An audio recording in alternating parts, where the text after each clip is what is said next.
We are live for day 5. I love that rhymes. For Blue Talk Amplify Your Message event.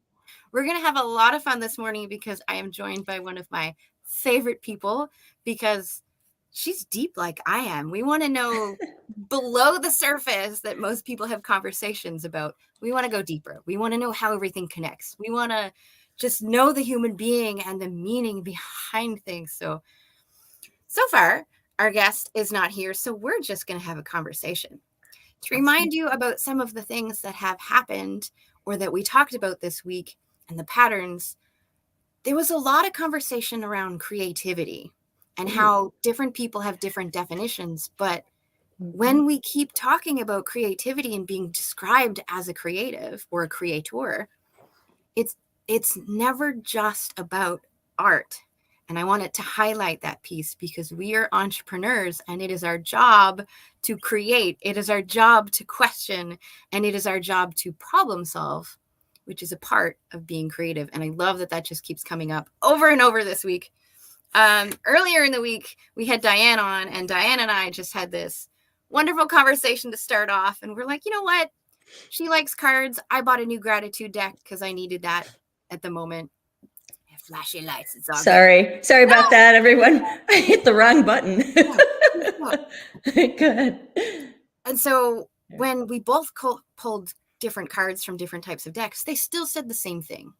It was around self-awareness, self-reflection, self-compassion, and forgiveness. So how many times in our life and our business do we need to remember, okay, I need to love myself and support myself before other people will love and support me. I need to forgive myself for mistakes because we're in the messy middle. Many of us are in that messy middle. So I do want to bring that as a thread today, Beth, into our interviews. Like, what does the messy middle look like? How can we shine some light on that? Are you feeling that? Oh, I totally understand what you're talking about. It's awesome. Being in the middle of the sandwich, the peanut butter and jelly. Peanut butter jelly time. Okay. So for those who don't know you, Beth, can you just give us a little bit about who you are and some context behind how you ask questions and what types of questions you will ask? Yeah. Oh, goodness. Well, as a coach, I am a coach. I actually call myself a motherhood story coach. And what that means is, I'm going to keep it really short. Somebody who is like a money coach would work with people on their money stories. I'm a motherhood story coach, so I work with people on their motherhood stories, usually with women who are still on their way to motherhood. So we're talking about a lot of cultural clutter. I want women to truly own their path and have some freedom in it and not be stuck in the spinning that goes on. Yeah.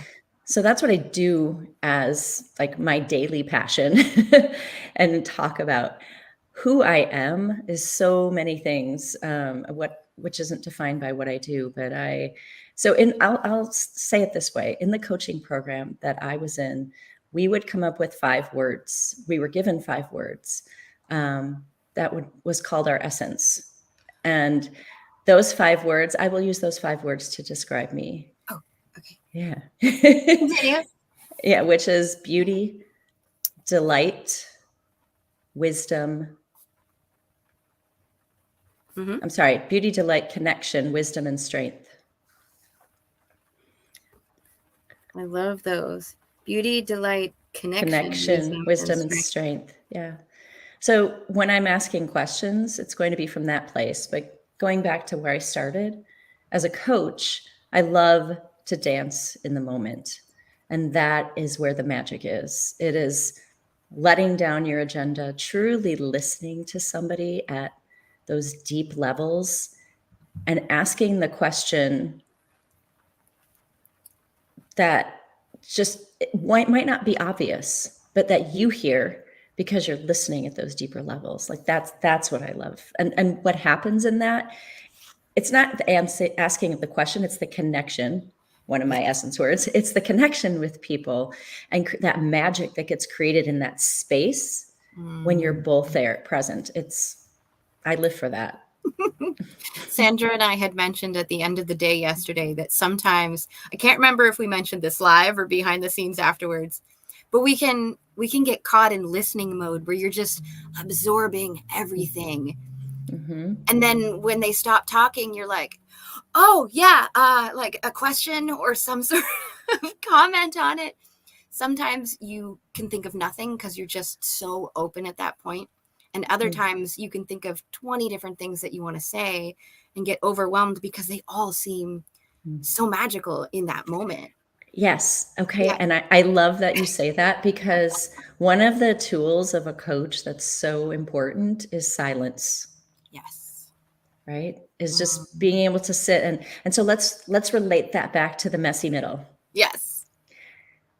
The silence, the messy middle often comes with messy thoughts, which is a lot of monkey mind going on, right? And so that silence, allowing ourselves to just sit with it, even if it feels super messy, and just be with it all, like that to me is the magic of being able to increase my capacity to be with it, to be with all of it.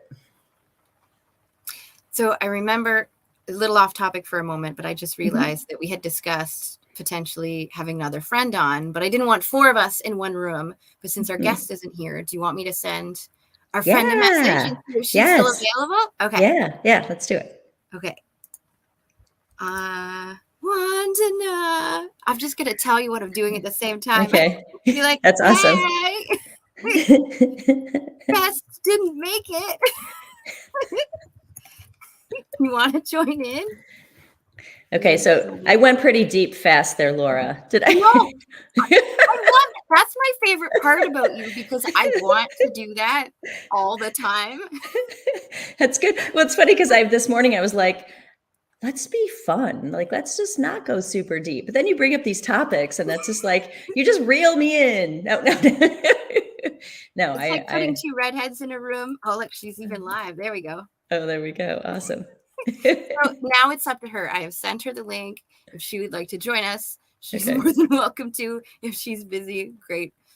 But these are the fun things that can happen. We also mentioned earlier how perfectionism, just like shove it into a corner, forget about it. It's not even a thing, because life happens, tech happens, like so many things happen. She said, can you give me a few minutes? Of course. Join when you want. Of course we can. Join when you like. Awesome. Good. Now I'm going to ignore that and come back to you, because I want to dive deeper into that messy middle. Okay. Can you just share a little bit about what that looks like for you in the moment? Like, what does it look like today? So today I don't feel so much of the messy middle. Yeah. This week was an awesome week. I felt pretty on top of the world this week. So it was, as an entrepreneur, it's kind of like this. And I was up here this week. On weeks when I'm not. So I'm somebody, I can wake up, when I wake up in the morning, it's funny, I heard, I don't know, there's a show on Apple TV called Shrinking, and I love it. And Jason Segel he helped write it. He's one of the stars of it, or is the main character. And I saw an interview with him, and he said how when he wakes up in the morning, he's not at zero. He's like, I'm at sub-zero, and I have to spend my morning working myself out to get to zero. And I'm like, when I heard him say that, I was like, oh my God, I get that. I so get that. Because there's still that thing that goes on that I think for me too is also something in my wiring. I've gone to enough psychiatrists in my life to know this. I have a general struggle with depression, and I've learned over the years how to manage it, right? Because it's not so bad that it takes over my life anymore. But I wake up at the sub-zero. So every morning it's like, what is the thing I'm doing to work myself out so I can get to zero, so that I can be at that place where I can relate to the world and not just want to shut down and tune out. And, it's been a lot of years of developing self-love and trust, and knowing that I'll be okay to get to that point. So the days that are truly the messy middle where some of that really creeps in more, or I've rushed to a call and I haven't done the work in my morning. And then I'm like, and then I have to remind myself, Beth, you didn't even meditate today, you didn't do anything. So it makes sense that you're kind of in the space. And it's just the messages are like just that I'm not enough messages, the messages of I'm doing this wrong, like my perfectionism, the right, wrong, people don't like me, I'm not enough, like all those messages, they start to take over. They play in the space. They have a louder voice. That's my messy middle. I definitely relate to that because I too have been suffering from mental health issues since I was really young. And my business has started because of one of those situations causing depression. Right. So I did tell you, I'm pretty sure I told you we're the last chapter for the Blue Talks, the latest Blue Talks book with Ken Honda as the writing the forward. That's the word, forward. I've been forgetting it all week. He wrote the forward. Since he talks about happiness, I wanted to talk about my message in the way that connects with his message so we can amplify both messages, right? Cool. Hence collaboration. This is what good collaboration is. So in doing so, I'm like, well, what makes me happy? And I realized I almost died 7 times and I didn't understand what happiness really meant until after the 5th time that I almost died. I didn't realize that I could do it for me instead of having other people help me get there or do it for me. And my business is based off of the 5th time. I almost died. So like that messy middle, it does relate to the mental health. And so every day can be a struggle, especially right now with moving 4 times in 4 months and not being able to really work in my business since May. Or March, the end of March. I had surgery in March and then packing, and then I really haven't done a whole lot. So can you describe your messy middle? At the moment, my messy middle is really just trying to make it hour by hour right now. I don't want to share too much, but I live with my parents at the moment, and I don't even live with my husband. No, we're not broken up. That's the first thing everybody always thinks. We're trying to buy a house, but he works in the city. And living with a couple who's trying to have a baby, since that's your realm, Beth, is that whole motherhood story thing. I don't want to be there and intrude on their space to have that opportunity to try and to relate to each other. I don't want to be that person. So like the husband is still there, but my daughter and I came to my parents for the summer. But that also means that working is very difficult. Both my parents are disabled. So it's a lot of helping out around the house. It's a lot of chores that they can't do, building that needs to be required, damage that needs to be fixed that they just can't do on their own. And so my days are filled 12 to 14 hours with things that they need, not necessarily things that I need. But there are days where I have to realize that I can't just keep helping others. I get caught in that often, where I will hide in my sunroom / bedroom. I live in a sunroom. And I go, I need the next hour for me. Even if it's just a little bit of essential oils, some meditation on YouTube, drawing some house plans for the new place we're moving into, whatever that looks like. But going into work mode, it's not going to happen. It does not connect. That's like a next step thing. And getting there is difficult at the moment. So hour by hour, day by day, till I have more answers and somebody says, yes, you have that house. I don't have that answer yet. We're still working on that kind of stuff. So fingers crossed. So your messy middle right now sounds like a fight for alone time, fight to connect with yourself. And maybe fight isn't the right word, but it's like, it's that struggle right now. So how do you create space, and who are you? How do you express who you are in the midst of this when there's so much need around you that needs to be addressed? Yeah. I know that I'm very lucky this week to have been here and do interviews all week.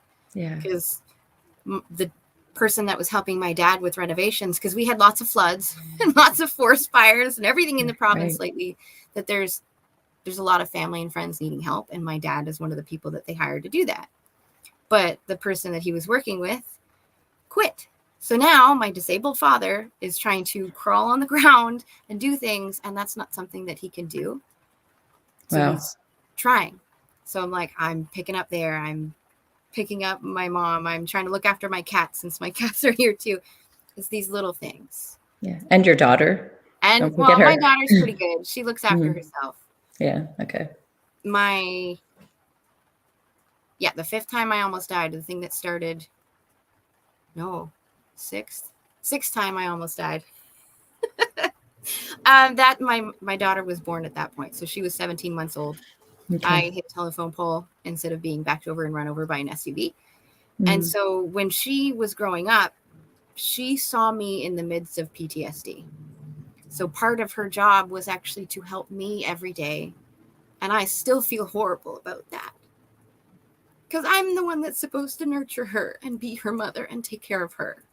But yet, when I can't get out of bed, and she's the one coming in and making me smile and making me happy so I can get out of bed and look after her, it feels wrong to me. But these are those moments where we need to look back and we need to reflect, but they also create who we are. And because of those pains, it makes me more equipped to do the work that I do today. Yeah. Right. So apart from the work that you do, how do you describe yourself? Who is Laura Lake? I do like to describe myself as a playful luminary change maker. Brad and I were talking about that on Wednesday. Because I want to ask people, how would you love other people to describe you? And this is how I would love other people to describe me. Because I used to be super serious in business. You talk about mental health, it's a heavy thing. Yes. And I used to be told at work, I'm not allowed to show my shoulders. But now that it was like a very old school industry, right? Architecture kind of does that. So now that I'm on my own, I'm like, look, there's like a little bit of cleavage, just a little, and I show my shoulders sometimes. I could never do that before. Yeah. I don't remember. Oh, the 3 words. So when I was being so serious and professional for so long, I started to lose myself, lose who I was, lose my passion for my work, and not be able to show up the way that was helpful for me and them. So I said, screw it. I am done. I'm seeing that depression creep in again, and I'm not going there. How am I not going there? Well, I'm going to have to start being me, even if that pisses people off, even if it makes them mad, even if it makes them go away. And that's my playfulness. We talked about inner children earlier this week too, and doing the healing of our past lives and of our younger selves. I reconnected with my inner 6-year-old when I was healing abandonment. That's a part of my perfectionism that used to run my life. So now I'm like, how can I bring my 6-year-old everywhere with me? Because that's the energy of how I want to show up. So I weave in the playfulness. And then the luminary is just, I want to be that light in the darkness for people and the old version of me. So that, if I'm holding a candle in a cave and you have a candle, I can help light your candle. And somebody else's, and you can do the same thing. And then together we have so much light, we can see the cave. And together we can figure out how to get out of the cave. But that doesn't happen until somebody decides to shine their light and help light others. And then the change maker is, there's so many things in the world that make me angry, that make me frustrated. And it was unsafe for me when I was younger to express that. So my default is sadness, hence the depression. Instead of being angry at something, turned it inward. Yeah. So then I would be like, okay, I'm going to be sad. I'm going to cry.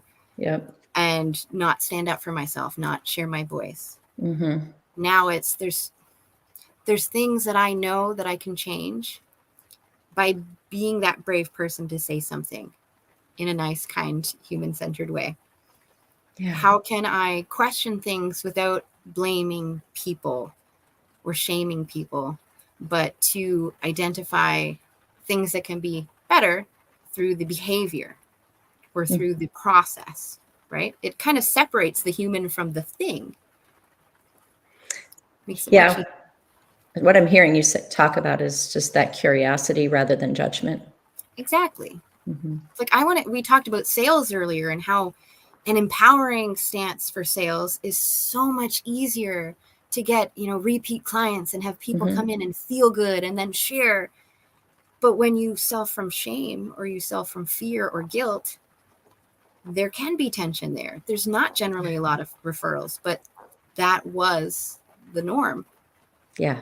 And if nobody questioned that, we'd still be doing that. Right. Right. Somebody needs to say something. Somebody needs to ask questions. Yeah. Yeah. So is there something specific you're referring to when you're talking about that, about the sales and selling from fear? And you seem Yeah. to be referencing something. Okay, Curious. so earlier in the week we did talk about sales, and Mm. generally in sales there's a lot of persuasive language. They will trick you, Mm. or so is the icky feeling when we talk about icky sales or car salesmen. There might be lying. Yeah. Who knows? Some people do, or an extension of the truth. Yeah. um, like fake deadlines. Oh, it's only going to be this price for the next 24 hours, but yet you do it again next week and it's the same thing. Next Right. month, Yeah. it's the same thing. Exactly. You Exactly. just lied to me and was trying to persuade or manipulate me. I'm going to use harsh language Yeah. to do what you wanted because it's best for you, not Mm-hmm. necessarily because it's best for me. Right. Yeah. It was those tactics we were talking I about. get it. Okay. Yeah. I know when I get an email because, there's a lot of Yes. things Yeah. I'm subscribed to, and I'll get an email, last chance to get 20%. And in my head, I go, until next week. Yeah, I sure. know, right? They might have 30 next week. Exactly. Right. But Yeah. it's interesting with entrepreneurs because we are, all of us, figuring it out as we go. And so some days we do feel like giving a discount of 20%. Mm-hmm. And then something shifts in our lives and we're like, oh, well, maybe it's because nobody's signing up at 20% off. So maybe I'll give 30% off and then people will sign up. Yeah. Sometimes that works. Sometimes it doesn't. Yeah. And Conversation. I've heard people talk about they raised their rates and suddenly they got all these sales That because of, too. the Yep. value perception. Yep. Yep. Mm-hmm. But then, like, how much of this language is persuasion or manipulation in a bad way? And how much of this language is persuasion and manipulation in a good way? Yeah. That's kind of where we need to figure things out. And I like to describe it as empowerment language versus shame-based language. Yeah. See, I would even take the words persuasion out of it. Like when you're truly relating to somebody and serving them, Mm-hmm. it's not persuasion. No. Yeah. Yep. And then, was it Brad that we were having this conversation? I don't remember now. I have to go back and watch. But we had a lot of fun talking about sales because sales is closely connected to how comfortable we feel being visible. So then that also branched into, like Alana yesterday, talking about content creation and how you need to be visible and in front of people. And Yeah. her favorite way of course is Instagram reels. So in the Okay. Blue Talks community, we know her as the Instagram reel lady. And she's always up there. She's got wigs on. Sometimes she's dancing. Sometimes she's just making breakfast or going for a walk. But the point is to show up and to be okay being seen. Mm-hmm. When we fall Yeah. on the shame-based sales, it's usually against our values in some way. Some people feel as though it's icky, right? So then if they feel it's icky, why would they do the icky thing? Mm-hmm. They resist it. Mm-hmm. So then we had lots of conversations about, well, who are you, Beth? What is it that comes naturally to you? And why have you chosen to share your message in the ways that you have? Mm. Because if I tell you, hey, Beth, the best way to share your message is to write a book, and you're not the writing type, it's going to be icky and difficult and resisted the entire time. And are you going to market it? Probably not. Right. So So, then is it helpful? Probably not. Okay, got it. So the conclusion of what you guys were talking about is that are you talking about looking for the paths that align with you naturally? Is that what you're saying? Yeah, that's where we're going with it. Yeah. Okay. So then, Okay. Beth, let's ask you that question. Mm-hmm. We generally talk about being a speaker, being an author, and being within podcasting, whether you are interviewing or whether you are being interviewed. There are, of course, many more ways to share your message, but do you have favorite ways that you like to share your message? Oof. I think, my favorite way is just meeting people one-on-one. I do a lot of in-person networking. That to me is my favorite way to get my message out. And that's why I love doing this with you, Laura, because it's a one-on-one thing. Even though technically there could be people out there watching, it doesn't feel that way to me. It's like it's you and I get to have a conversation. Mm-hmm. And I love that. That's my sweet spot, is creating connections with people, especially that I meet in person. I actually love writing. I wanted to be a writer when I was a kid. So to me, that is a spot, like for somebody who's more of an introvert, I lean in that direction. I'm like a social introvert, right? So I can be social, and most people are like, "You're not an introvert." I'm like, "Yeah, Yes, you are. I am," because that's where I get my power from, my Exactly. energy, Yeah. being by myself. So, I really enjoy the writing piece. That's how I even got to what I do now, is through writing.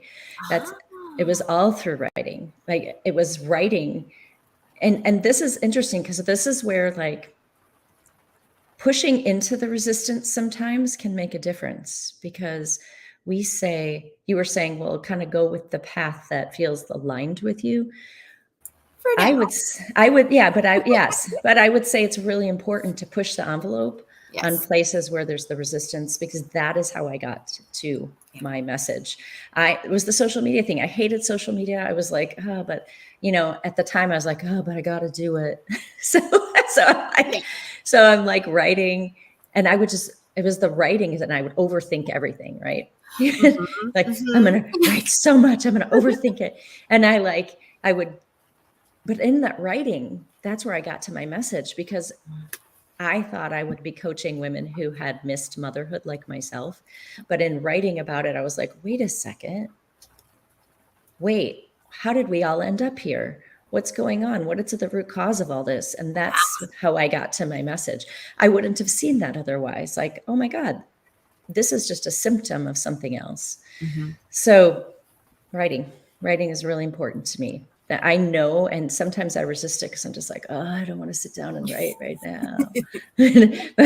but I know, like, that is so my connection in here. I mean, and I'm sure you can relate to this. When you sit down sometimes and write, like, the things that come out, you're like, oh my God, I didn't even know I thought that.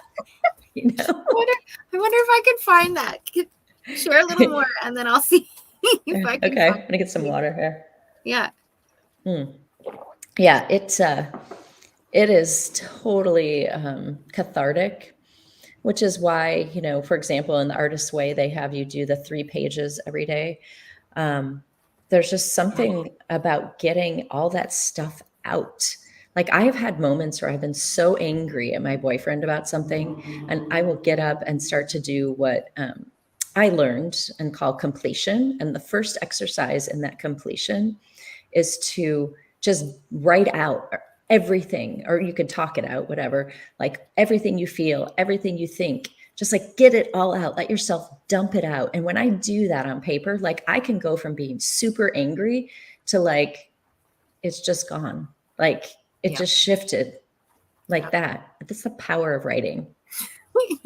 To that point, I am going to warn people that it's going to be a little heavy for a moment. So if you do need to take a break, the warning is there. I will preface this with, when I was writing my chapter for the last Blue Talks book, and it was talking about the 7 different times I almost died. There's like 15 honorable mentions, but I focused on the 7.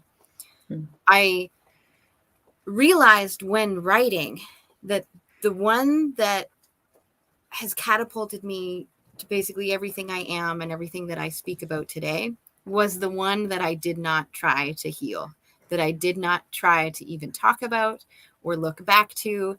And so when I was writing, I realized that after I wrote this sentence. So here's the sentence, okay? And I edited it since then, since you and I had that conversation. But this was the original, right from my head, right from the feeling in the moment. It said, things kept slipping away from me. I figured, what's the point? There's nothing left for me here. And I tried to take my own life. I failed, was ashamed because I never fail, and didn't even shed a tear because there was nothing left to feel. In that moment, because I reread everything, I'm a perfectionist like you, I overthink everything. I reread that and I went, this is something that I've never even looked at for myself before. There's a lot of pain here. And I talk about healing and I talk about personal development. I had suppressed so much of that I forgot it even affected me. And so writing was one of those things that just helped me to see that. I'm also an external processor, so I like to talk it out because it's faster, because my brain just wants to keep going. But even writing, it's the same thing. I get to see my thoughts in a different medium, in a different form. And so then I can process it differently. We were talking about the medium is the message earlier in the week. And it's from a Canadian heritage commercial that I used to watch as a kid. I didn't understand it really until this year, where we Wow. were talking about speaking. We were talking about books and poetry and music. And we think, I have this message, but then we don't even notice that we choose the way to share it based on how we want other people to react to our message. So poetry has a story and a feeling that comes with it.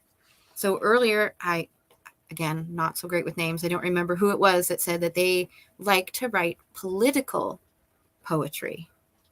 And I'm thinking, oh, that is a wonderful medium because we expect it. We expect people to push boundaries and to really be bold in their poetry.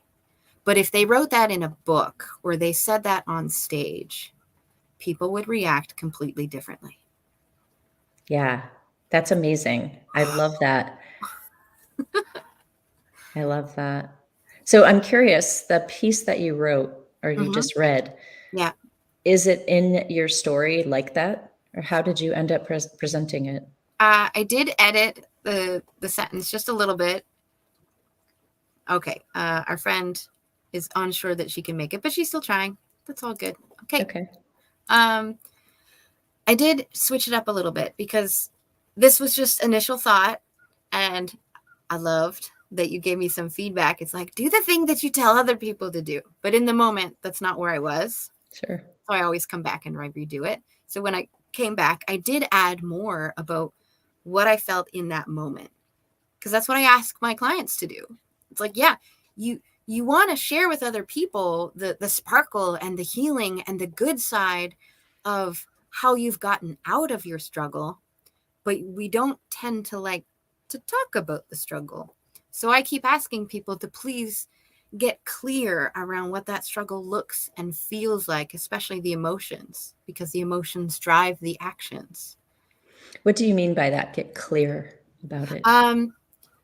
One way that I love to help people get clear is to think about a situation in your life. And most people think about the actions they took to get out. So let's say you're depressed and somebody likes to journal. Somebody else likes to meditate. So then they'll talk about journaling and meditation. What I'm asking of people is to go back to that moment and look at this emotional wheel, which you can find anywhere on Google. Just Google it, and get clear on the emotions that you're feeling. Yeah. Like 1 to maximum 5. 1 to 3 is like your sweet spot. Mm-hmm. Because the emotions will tell you which actions will actually help you. So if you are feeling frustrated, it's not necessarily helpful to de-stress. When you're feeling frustrated, usually what's more helpful is a little bit of research, reaching out for support. But those tools are slightly different. And if you don't know what emotion you're feeling in that moment, you're going to reach for any tool that is in your path, in your vision. But then we have all of these tools, and then we get overwhelmed because this tool didn't work, and that tool didn't work, and that tool didn't work. Stress is a blanket statement. Get clear on what is stress looking like for you. Is it frustration? Is it confusion? Is it depression? Is it a lack of connection? What are those words? Because those words help to clarify what's actually going on. There's a need that's not being filled. And usually it's an emotional need, not always a physical need. So then what is that emotional need that's not being filled? What are the emotions that go with it?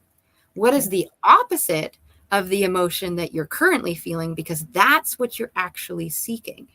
And then because you've identified the emotion, now you have this narrow focus of tools that will actually help you get to where you want to be and not somewhere around it. Yeah. Well, sometimes, so what if the way that I hear you talking about this, and I could be wrong, is that whatever's going on needs to be fixed? I will say this. So emotions are valid no matter where you are. The difference is that staying in an uncomfortable emotion isn't helpful or healthy. So you can feel it and you can express it in a healthy way, but you can't stay there forever. Something needs to shift. Life is about cycles and phases. So allow yourself to let go of that emotion, because really, physically, you only have that emotion in your system for less than 90 seconds. Everything after that, you are logically and subconsciously holding on to that emotion, and that is your choice. You're nurturing it. Yes. And it's like, oh, Yes. to know that I'm doing it to Yes. myself after the 90 seconds hurts. Yeah.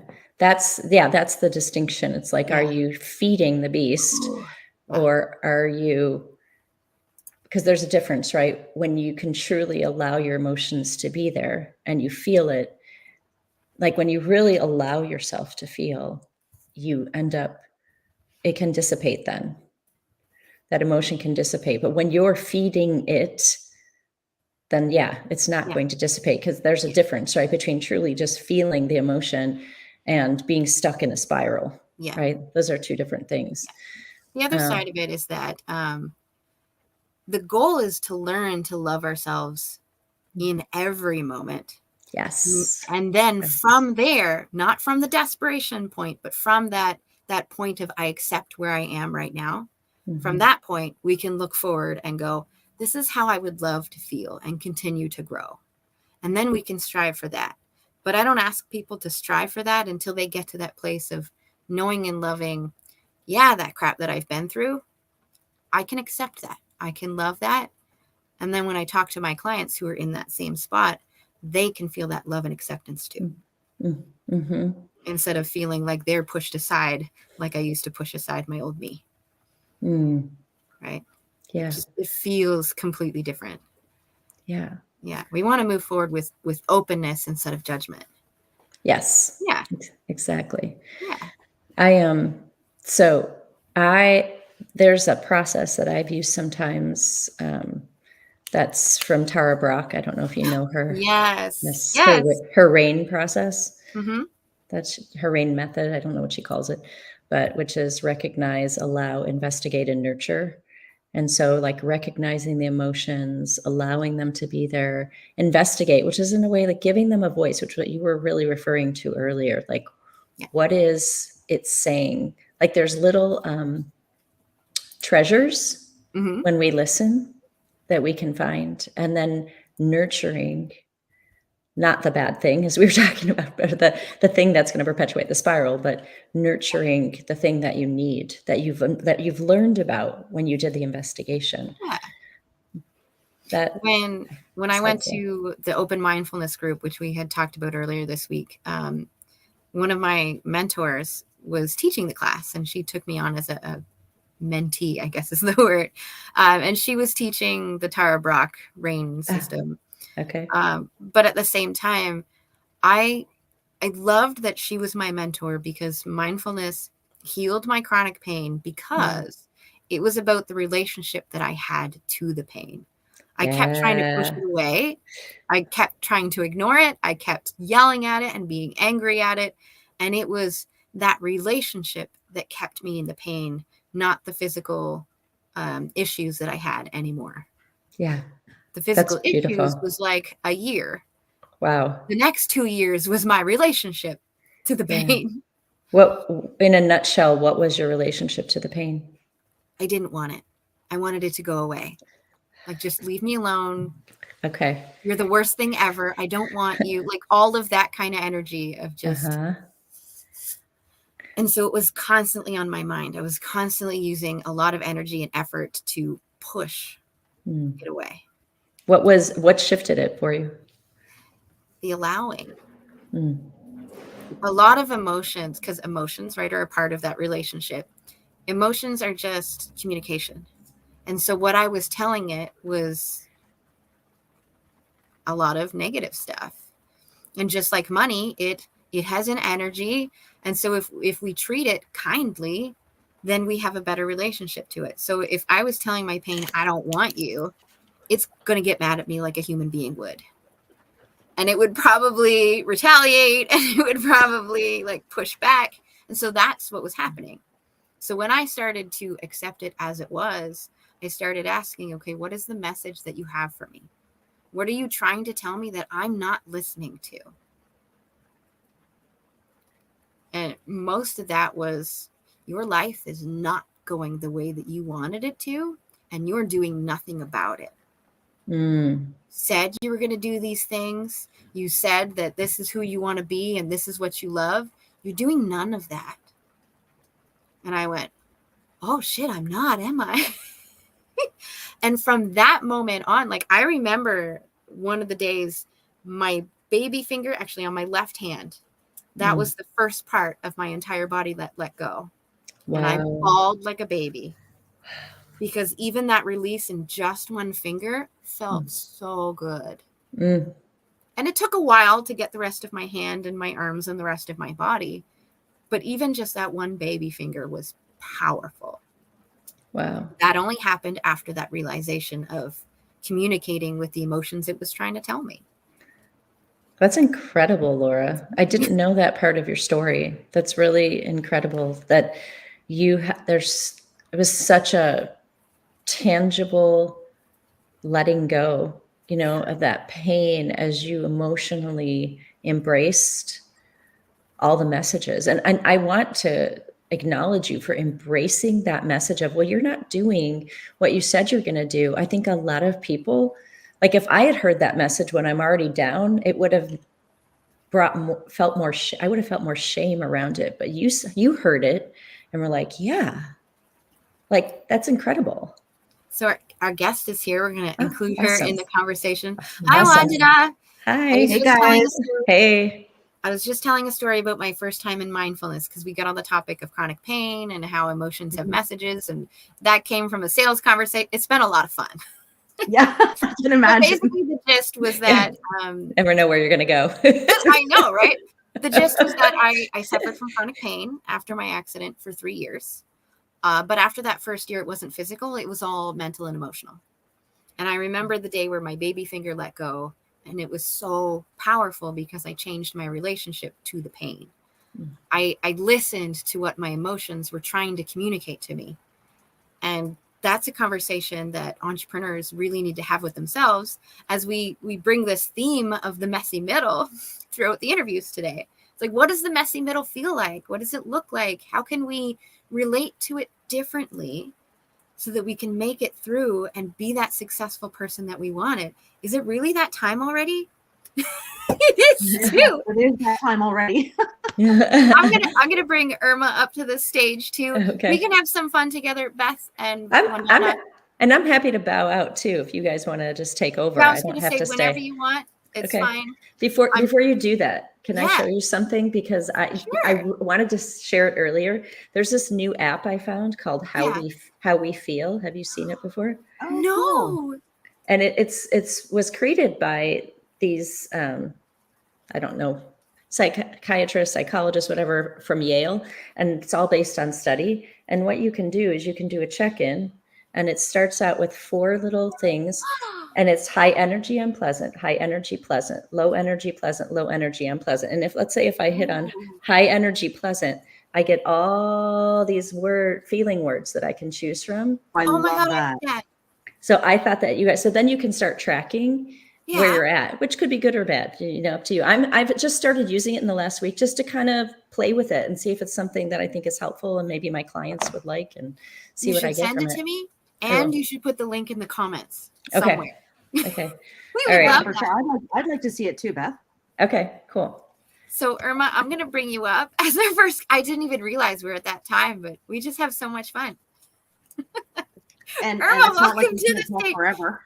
Am I pronouncing your name correctly? Yes, you are. Good morning. I'm trying to, it's how you feel. I'm looking for this. I'm putting it in the chat. Oops. Oh, this is lovely. So we'll have our co-hosts come and go, and that's okay.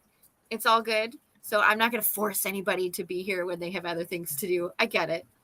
But I just wanted to make sure that I wasn't here alone for 45 minutes today, talking at other people or to myself. Yeah. So I put the link in the private chat. I can't get it into the regular one because I'd have to connect to YouTube. And that's blah, fine. blah. Yeah. That's much appreciated. I want, before Beth goes, I just want to respond to something that you said. Sure. You were saying that when your pinky let go. Yeah, that looks like it. Yeah, that looks. Let me see here what it looks like on the screen. Hold on. It should be like a heart with all the different colors. Yeah, the rainbow in it. Okay, yeah, that's it. See, I love that we're sharing resources. This is great. Go ahead, Wandana. Right. I was going to say that, so my mom's an OBGYN, and one of the things that she taught me about newborns, or, babies in general, is that grasping is a reflex, letting go is a learned behavior. So it just made me think of it when you said, when your pinky let go, it's like when a child lets go, it's actually a learned behavior. So, think about the evolution that you went through in your own mind, right? When you're going through that experience. I remember being so angry when everybody would tell me, well, just let go. And I'm like, but how? I don't understand. Yeah, that makes sense. Yeah, it's pretty amazing. So good for you. Congratulations. That's a big deal. And it's a big deal to go through what you've gone through. So thank you. Well, Irma, we want to make sure that we're highlighting you too. So can you tell us just a little bit about you, and then we'll start playfully picking on you a bit? Okay. I am Irma Goosen. I just had my first TEDx talk 2 weeks ago. Congratulations. Oh, excellent. Yay. It was an absolute amazing experience. I did it in San Diego. It's been a 2-year journey to get there because I did a lot of training to get there. So that's kudos to the organizer that she pushed. She invited only a few of us, like a handful, to speak on her stage. And she made sure we were prepared. So that was a fantastic experience. But originally, I was born and raised in South Africa. And then I left. I went to the US for 4 years in Houston, Texas.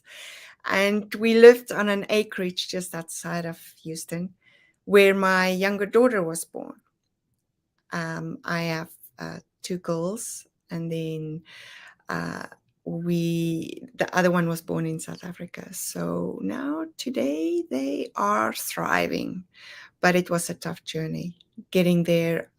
Not so much the older one, but the younger one, because we then immigrated to Canada after 4 years. And being an immigrant is a very lonely existence if you don't know anyone in another country.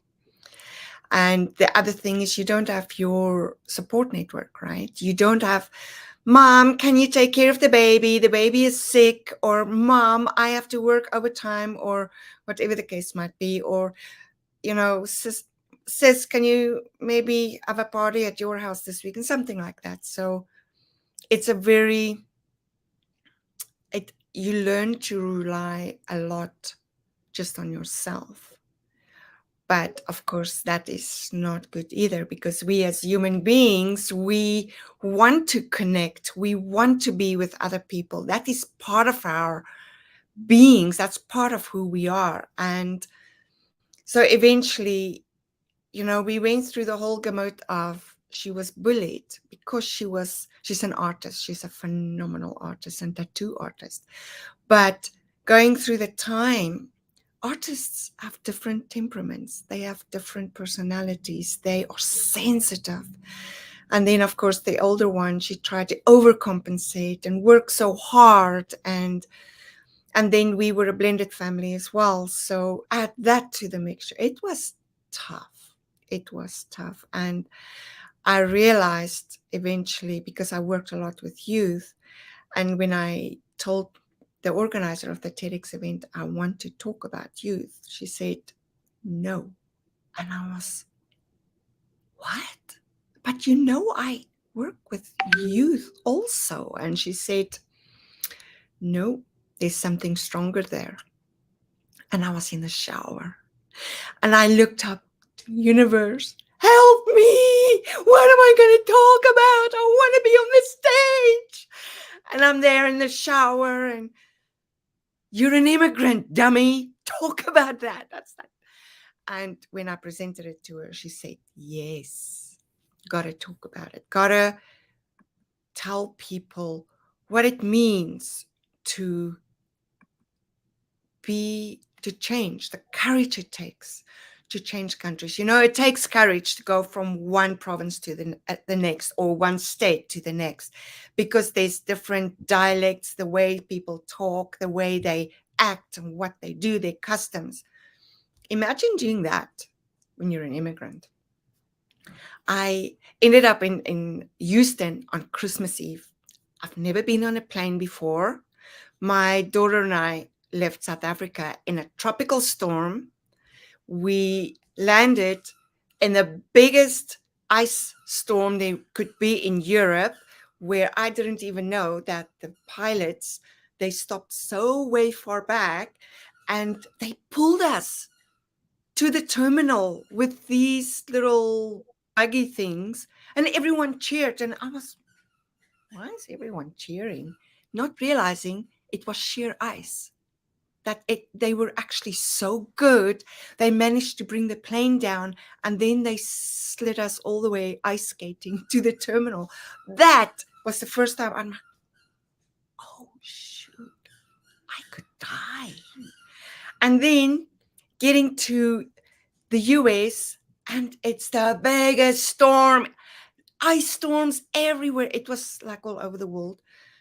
And in New York, and sitting there, everyone is tired, the planes are delayed, you're having a toddler, got a carrier everywhere, she's tired, that little body cannot take it anymore.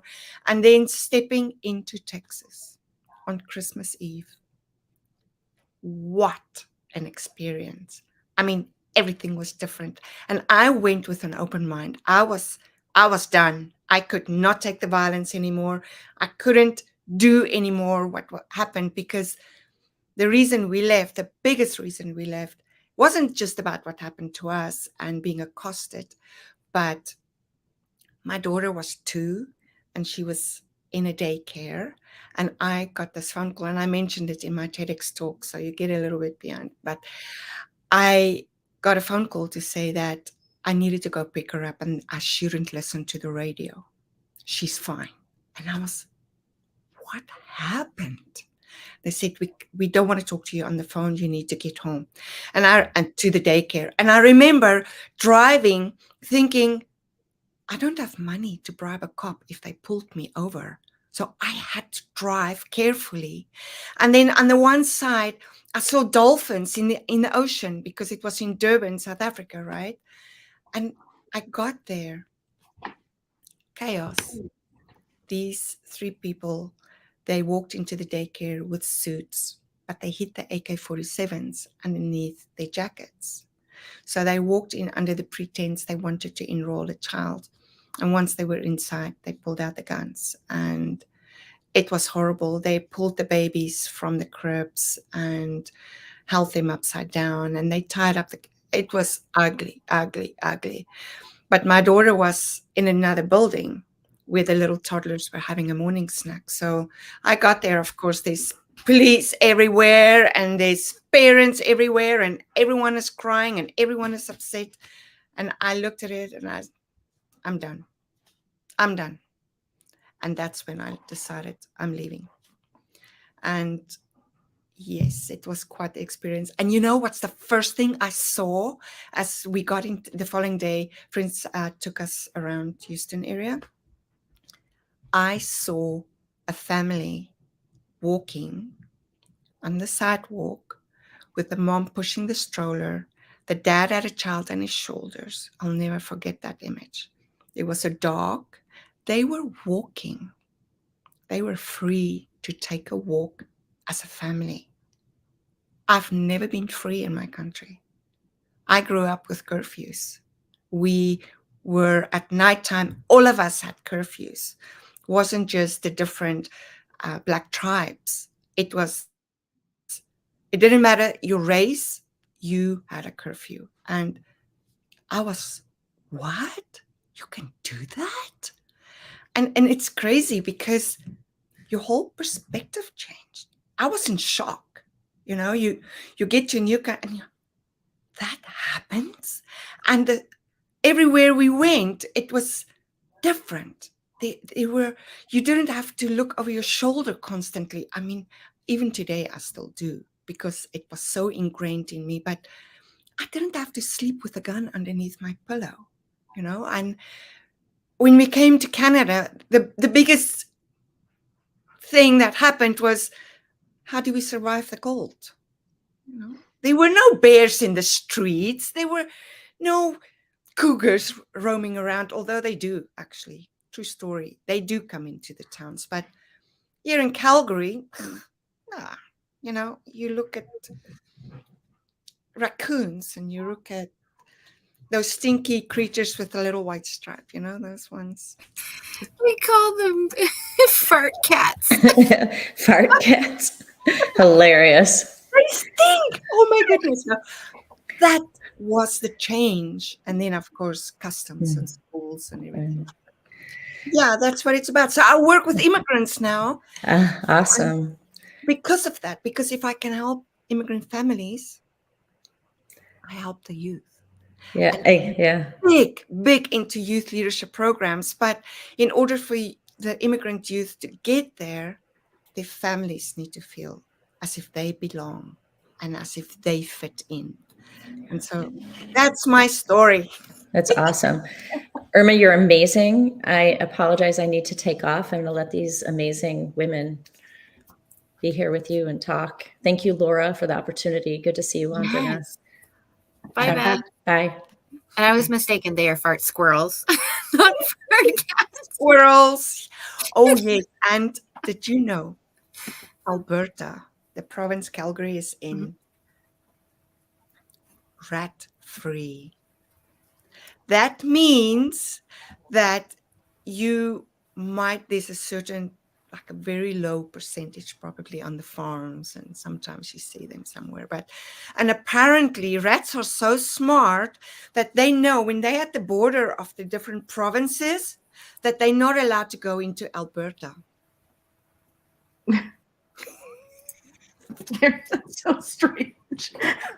That's so funny. Yeah, I know. When people say Alberta's rat, I go, smart rats. I wouldn't say that we're rat free here in Nova Scotia. We're just cat dominant. So there's like so many stray cats, they just eat the rats and the mice. Yeah, no, because we've got BC on the one side and we've got Saskatchewan on the other side. So yeah, they know not to cross those borders here in Alberta. Yeah, they don't want to come. That's so funny. I love it. Jan said, no rats, that's heaven. Wandana, I know that you cannot stay forever, so I'm going to let you ask any questions that you're interested in. Yeah, I was just curious to let know, us know Irma, when you do need to go. I love hearing about the whole immigrant story because I can completely relate. And we'll have to chat about that at some point, you Yes. and me.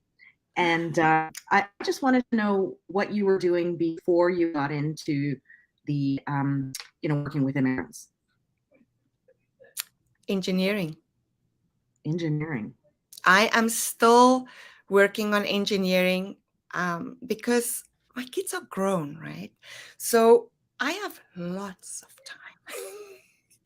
But no, seriously, it is my passion. So I do speak at venues and stages. And Laura, I'm actually speaking on Monday at the UFC here in Calgary. So, and then I'm also going with Blue Talks, I'm going to the UK to speak at Oxford University. I'll be there with you. Yes. Yay!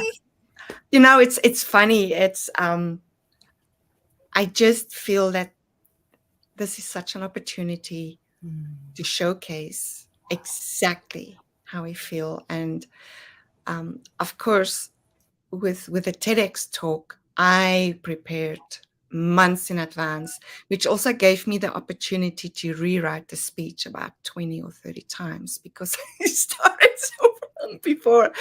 And with this talk on Monday, I didn't have that much time because I only got back 2 weeks ago. So I'm like, oh, I was focused to get this talk out there, but yes, I'm still in engineering. I work with many immigrants, actually. I'm at an international engineering company, one of the largest in the world. And it's interesting when I had the opportunity to practice my TEDx talk with them, how many of them came to me and said, but that's what they went through, the everything that I talked about. So yes, that is so. My day job is engineering, but I do speak wherever I get the opportunity. I think the work that you're doing, working with immigrants, is so critical.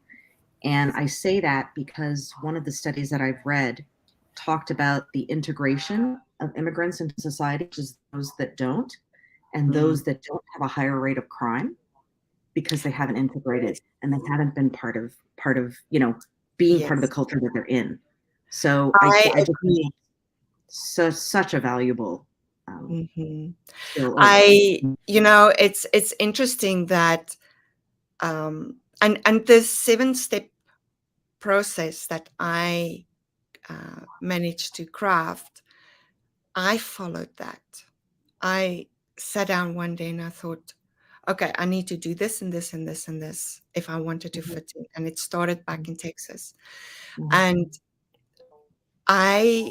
speaking, and I've done a lot of surveys. I have my link tree is Linktree/Irma Goosen. So there is a survey on there. And what I found is cultural isolation is huge. Because I agree. we grew up with different customs, different things that you would do. Like I was used to rugby, and sunshine, and Christmas, of course, was in summertime, very hot. It's the hottest time of the year. And with Houston, it was cool down. But in Canada, I had to, what? I didn't even know that central heating is a thing. I thought we were going to die. We would not survive the Canadian winter, our first winter. And we were fortunate to have a Canadian babysitter. And she would come in the mornings because new immigrants, you work so hard, right? You go out. Yeah. And she came in and she said, why is your house so freezing? I said, well, how do you Canadians survive? There's no way we're going to make it. And she showed us, there's like a little box on the wall. You turn up the heat. It's a switch on. I didn't know. I had no idea that's how the houses were built here. But that's one of Well, the first things that I like to ask new immigrants, because my daughter went to a school that was very multicultural. We were in the part of the city where that's where immigrants tend to live first, and then they branch out. So every time there was a new immigrant family, I was like, do you need coats and hats and mitts and scarves? Most of the time they said they already had connections to all of that, but sometimes I was like, I have extras, because you need extras. Well, that was the thing, right? When we started working, they said, you need to go to this store, you need to go to that store, your kids are going to need this, your kids are going to need that. And we never had Halloween in South Africa. So in Houston, and very big in Halloween, it was fantastic. Coming to Canada, I had to buy stuff bigger because my kids had to bulk up with all their winter gear. So it's things like that. But the other thing, of course, apart from the cultural isolation, it is the language.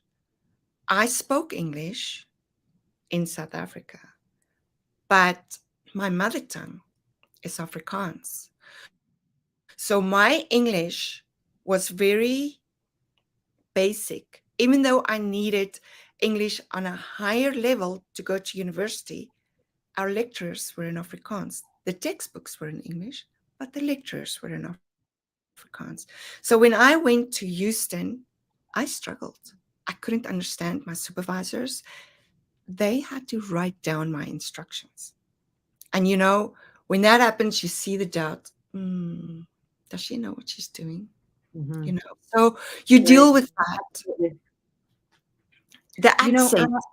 We'll have to trade stories. There's so many things you and I could talk about, and I really want to do that. Hopefully before Oxford, but if not, at least then. Yes, I'm going to sign off because I have another interview that I have to get to, and I hope to see you soon. Okay. Oh, Vandana, yes, good to meet you. You too. Talk to you later. Bye. Thank you, Vandana.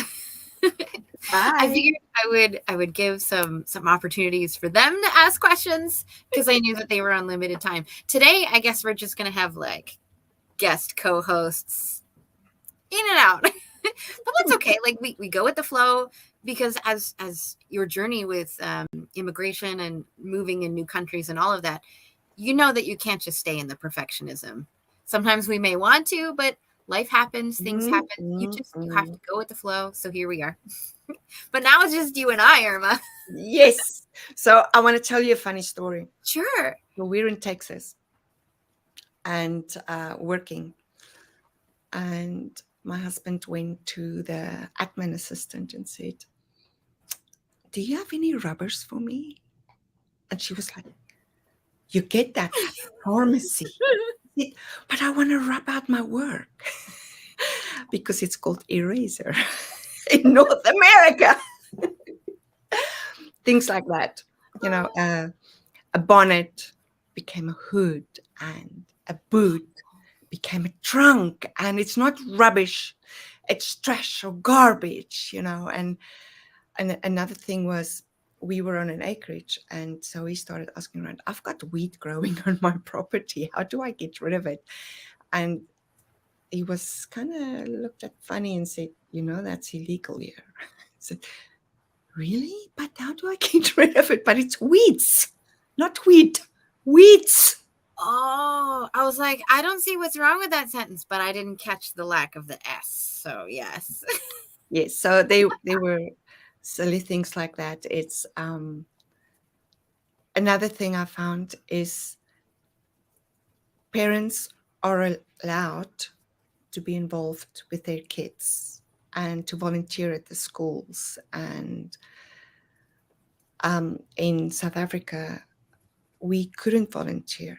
You know, it was just only a few could, but it was different. It's a huge, huge change. And I'm just so grateful today that we found a place, you know, we found a home.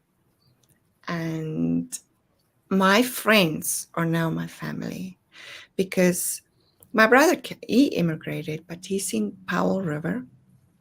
in BC. So it's not the same as having family close. You will take a whole day to get to Powell River, or 2 days to get there from here. And the other thing is that my family is still in South Africa, and when I talked to my mom, for example, I wanted to bring her here, and she said no, she wanted to stay there. Her roots were there, but it's a different environment, and it can get lonely, but eventually, as I said, your friends become your family. But the atmosphere, or the way things are in South Africa, is, you must have heard the analogy of the frog, right? The frog in the water. So the frog, you put a frog in cool water and it's happy. Yes. You start pouring warm water, it's happy. The water gets hotter and hotter and hotter. Eventually you can put that pot on the stove and the frog is boiling. It's cooking, but it still thinks it's okay. And because you get used to the way of life, you get used to living that life of constantly looking over your shoulder. And you know what my mom said? She said, I know I'll probably get killed in my sleep, but that's just the way it is. Oh, wow. It's not a life. And that is where all over the world, people living in these countries where there's so much violence, you're so used to it. It's part of life. It's part of your existence. You don't know anything else. And I'm trying to change that. So we have about 2.5 minutes left, and I just want to make sure that people know what you want them to know. So if there was one thing that you just needed people to take away from our conversation today, what would that be? Be open-minded and embrace the new experience with open arms. It is so worth it. It's what you make of it. It's any situation. It's what you make of it. So be open-minded. Make that shift. It's not going to be the same as it was before. And embrace your new community. Because life only gets better after that. I do have to apologize. Everything has been so interesting today. I'm not overly paying attention to the clock. So when I saw the quarter after, I was like, oh no, we only have 2 minutes, because I saw a guest backstage. She's here early. We actually have 16 minutes left. We're good. Phew, because I'm having fun. Do you want to make it a little more fun since Michelle is here early? Bring her on. Would you like her to come up and then she can ask you questions too? You good, Michelle? I love this. See, go with the flow. Good. So we're learning about Irma at the moment. I love that you're both wearing green. Ooh, Michelle. I didn't wear Laura didn't get the memo. That was yesterday. Oh, okay. But we will switch over in 16 minutes. But for now, like, Irma, you had said so many wonderful things, but there's a question that has been in the back of my mind since the very beginning. You said you're in engineering, and I took engineering. So now I want to know, what kind of engineering do you do? I'm in piping design. So yes. Mm-hmm. So that's what I'm doing. Yeah. I remember one of the contracts that I had, it was over and over and over again. I needed to go through files of surveys for people's lands to tell you, like, where's the extent of the land, because there was a pipeline going through Kentucky and Alabama and like all these places that I don't know because I'm Canadian. It's like, this is so boring. No, what I do is fun, because piping is really the overall umbrella out of everything, and your equipment, your instruments, everything relies on how the piping is going to run and how it's going to work. So, and that's what I'm very grateful for, because in South Africa, I did engineering. I got the experience, I got the skills, and that's what got me into the US in the first place. And that's what's got me here into Canada because of that. Yep. And even though I didn't verify my qualifications here in Canada, they were qualified in the US and looked at. So I never went all the way here in Canada to become a PNG, but I still did the same work, you know. Yep. So that is very, very, that was a lot of fun, and I've met a lot of people along the way, wonderful people. Well, I'm so glad that that piece of curiosity was taken care of. Good. Let's get back to your message. And I want to know, because you said earlier that you did a TED Talk, and of course, we all got excited about that part. And this is about amplifying your message. We tend to talk about speaking and writing and podcasting. Are there other ways that you like to share your message, either about being an immigrant or working with youth, since you had mentioned that at the beginning? What are your favorite ways? My favorite ways, I love, love, love youth leadership programs because you can get a group together. And I'm a member of Toastmasters as well. So it's twofold. Toastmasters has a youth leadership program, which when COVID turned the whole world upside down on its head, I took that online here in Alberta, and we had absolute phenomenal results. And then I've got my own youth leadership programs. I've also spoken at schools, and I've taken like the bullying program, you know, the bullying part of it before COVID. I've taken that to schools, but there are so many different ways you can do it. You can volunteer to get your message across. You can just in your daily life.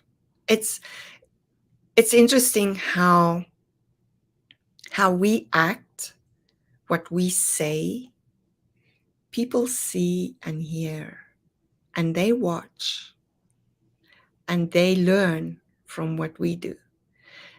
And just everywhere you go, what is your attitude like? Are you always negative? Are you always, yes, you know? It's so easy. I went to a sound bath last night. Oh, those are so lovely. If anybody hasn't been to one, I highly suggest it. Yes. And it was at my girlfriend's farm. She lives on a heritage farm with her husband. So it's absolutely stunning. And there must have been over 20 women there. Nice. The lady who did the sound bath, absolutely incredible. But you know what was interesting is that emotions that you suppressed, they come forward. Oh, yes. But mine was just, I'm ready. I'm so happy to be there. You know, I'm looking forward to what's coming next. And so I spoke to some women there as well. At the end of the day, Canada is a country that's made up of immigrants. It's built on immigrants. And everywhere you go, someone has an immigrant story. And it's up to us to listen to those stories, to share those stories, because that becomes part of the heritage of Canada. And you know, it's the same with the US. US are it's also immigrants. And here's a funny story I want to tell you about immigrants. In the US, I couldn't find too much on that in Canada, but in the US, about 25% of all public companies backed by venture capital investors were started by immigrants. And you will be surprised to learn companies, Google, eBay, Yahoo, Intel, to name a few. Here in Canada, about 30% of all immigrants start their own companies. And of those, 75% are successful. And they give employment to other immigrants. So they create opportunities because they know what it was like to start their own business and to start into the country. In the US, the number is a little bit lower. It's, I think it was 27% or something. But to be able to showcase a message, you have to put yourself out there. You have to be prepared to be met with not only positive reactions, but also negative reactions. You know, there are many people, immigrants, we hate them, we don't want them here. And yes, it's true, because legal immigrants, we choose to leave our countries. We choose to start over. We have a reason. We pay for the opportunity to move to another country. We pay the legal fees. We pay to start over. And it's a huge, huge expense, because you need to have to recertify your qualifications. You need to convince people that your experiences are actually your experiences. Whereas if you look at migrants internationally, it's a different story. So in Canada, for example, we, in 2022, if you want numbers, we were just shy of 500,000 legal immigrants, so legal residents. So that's work visas, that's permanent residents, that's people who got here legally. We were just shy of 700,000 non-residents last year that entered the country. So the upside is it's a new opportunity, it's a new life. The downside is it taxes the existing country. It taxes the resources. So there's a fine line, and that is what we all need to be aware of, that it's a Canadian, we have to get together and solve it together and not just leave it to the political figures, right? It's our problem. We have to look at it and we have to see how we can fix it. So that's my story. Oh, I love that. One of the recent local stories here in Nova Scotia is there was a Syrian family that immigrated to Nova Scotia because of all the wars and everything that was going on. And this gentleman was a chocolatier. So he created a company locally called Peace by Chocolate. And the intention behind it was to create peace between the cultures and between families through this lovely, wonderful tasting chocolate. And I think it was just this past year where the Prime Minister took a basket of this Peace by Chocolate to other countries as an offering. And I was like, this is exactly what the gentleman wanted, was to like have peace talks with this chocolate. Like, yes. How amazing is that? And of course, he has so many employees now, and just it has exploded because of his story. So I'm glad that you're sharing your story, and it is focused on, hey, I am an immigrant. We have so much value and potential that can add and elevate and amplify everything that you already are by working with us and collaborating with us. It's like, it makes me filled with joy to hear these stories. Yeah.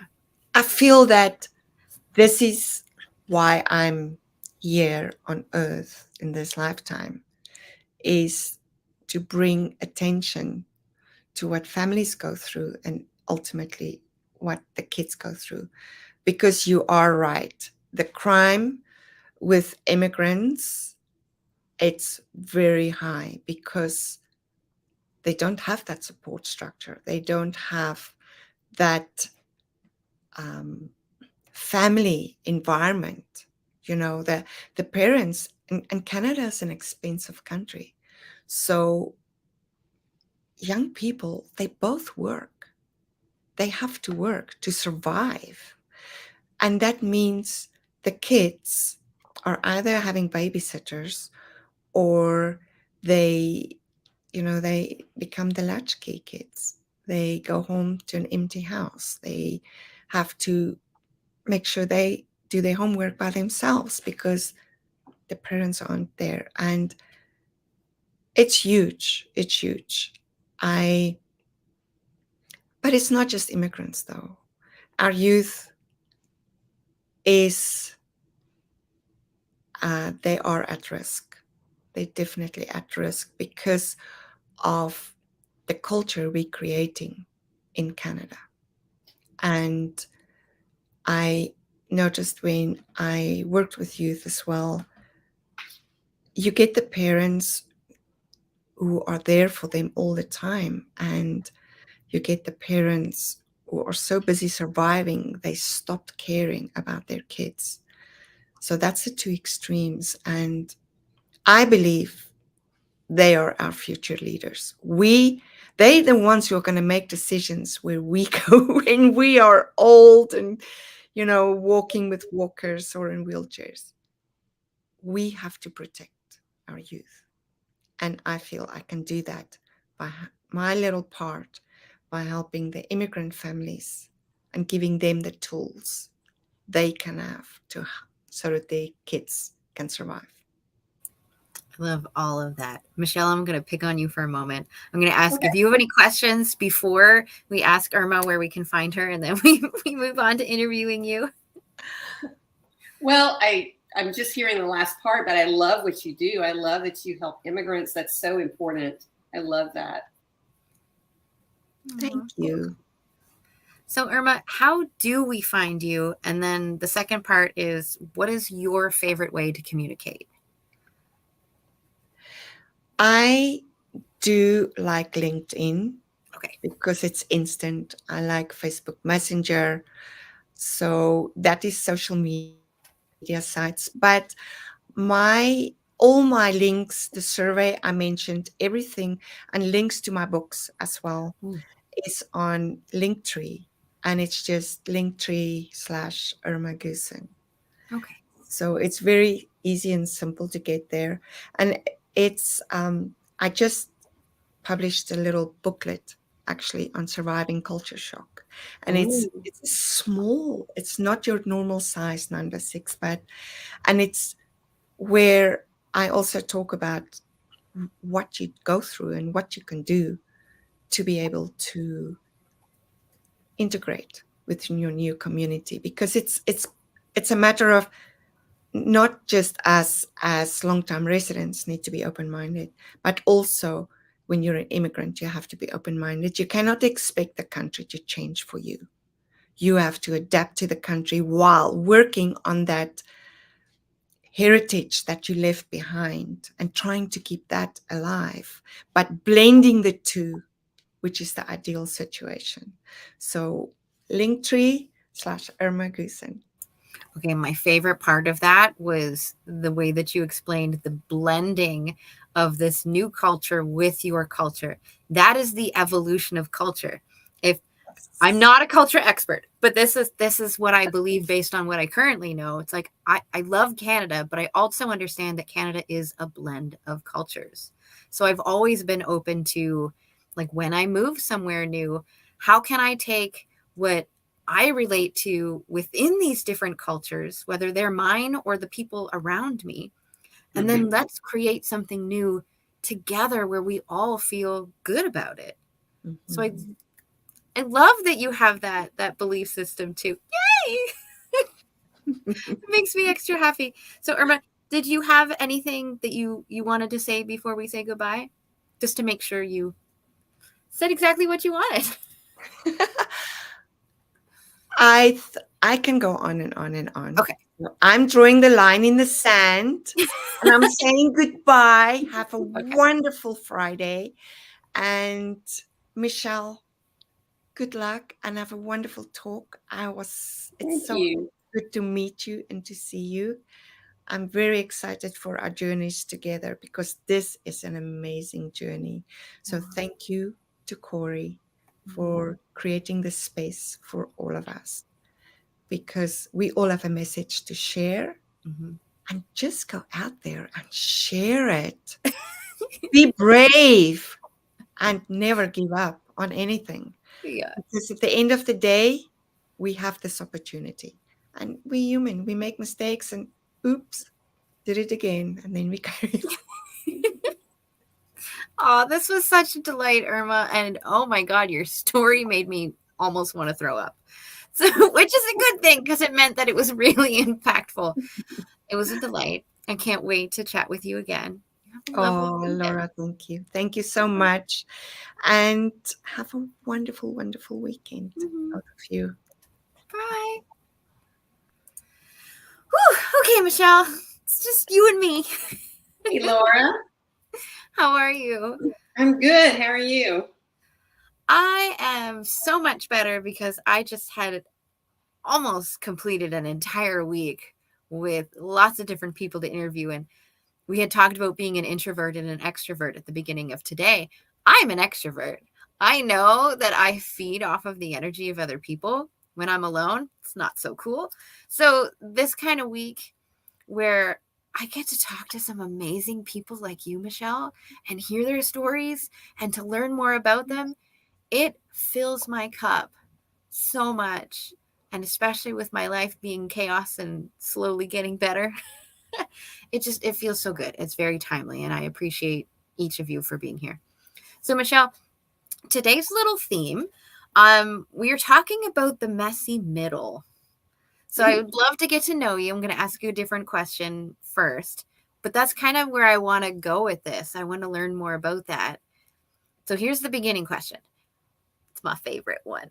If there were 3 words, just 3, that you would love other people to use to describe you, what might those 3 words be? Ooh, you're starting off difficult. That's me. Welcome to my mind. 3 words. I mean, you could literally say orange, blue, green. For sure, kind. I mean, I would definitely want people to know me as kind. Also, dichotomy. Ooh, that's a good one. And bridge. I love all of those. And as you explain to us why you chose kind, dichotomy, and bridge, I'm going to look up the definition of dichotomy. It's like I've heard it in sentences. I get the gist of it. But for those who don't know, I always love for us to be on the same page. So, okay. Well, I'll start off with kind because, that's easy. I mean, I am kind. I strive to be kind. And when you work with people or you just interact in the world as a human being, kindness that's a big tool that, is important. And, my mantra, my tenet is always, treat others as I would want to be treated. That's just basic human decency, I think. And I think that's a biggie to be known for, to be known as kind. I love that you brought up that sentence of treat others how they would like to be treated. I've had a lot of conversations in the last year or so where we're adjusting that sentence just to say, like, treat others how they would like to be treated. And I was like, ooh, I like that. Yeah. It makes us think a little more about, I am giving to the world what I want to receive, but then there's also that other layer of not everybody's like me. You're absolutely right. That makes it a little less selfish and a little more, you have to be more compassionate and empathetic to put yourself in the other person's shoes and not only give them what I think they want because that's what I would want, but also what does he or she or they want. Yeah. But I also like that when we're treating other people the way that we would like to be treated, it does kind of inspire them to know what we like. Right. We had mentioned earlier in the week a couple times where if you're looking for support, you should be giving support. If you're looking for love, you should be giving love. Because then you're sharing with the world what it is that you want to receive. Yeah. Like, Oh, yes. I love how it all comes together, all this stuff. Yeah, and that's in the, you know, the whole law of attraction thing, you know, Yeah. you attract what you already are. So Ooh, that's a punch in the gut sometimes. yeah. So I did look up the definition of dichotomy just because I wanted to be on the same page. Okay. It says a division or contrast between two things that are or are represented as being opposed or entirely different. So Okay. that's what I thought it meant, but I just wanted to double check. Yeah. What does it mean to you? Well, it's the juxtaposition of two seemingly opposite things, but you can embody both, which is me. People who know me best often describe me as the perfect dichotomy because I'm very, very left brain, analytical, logical, linear thinker. Yeah.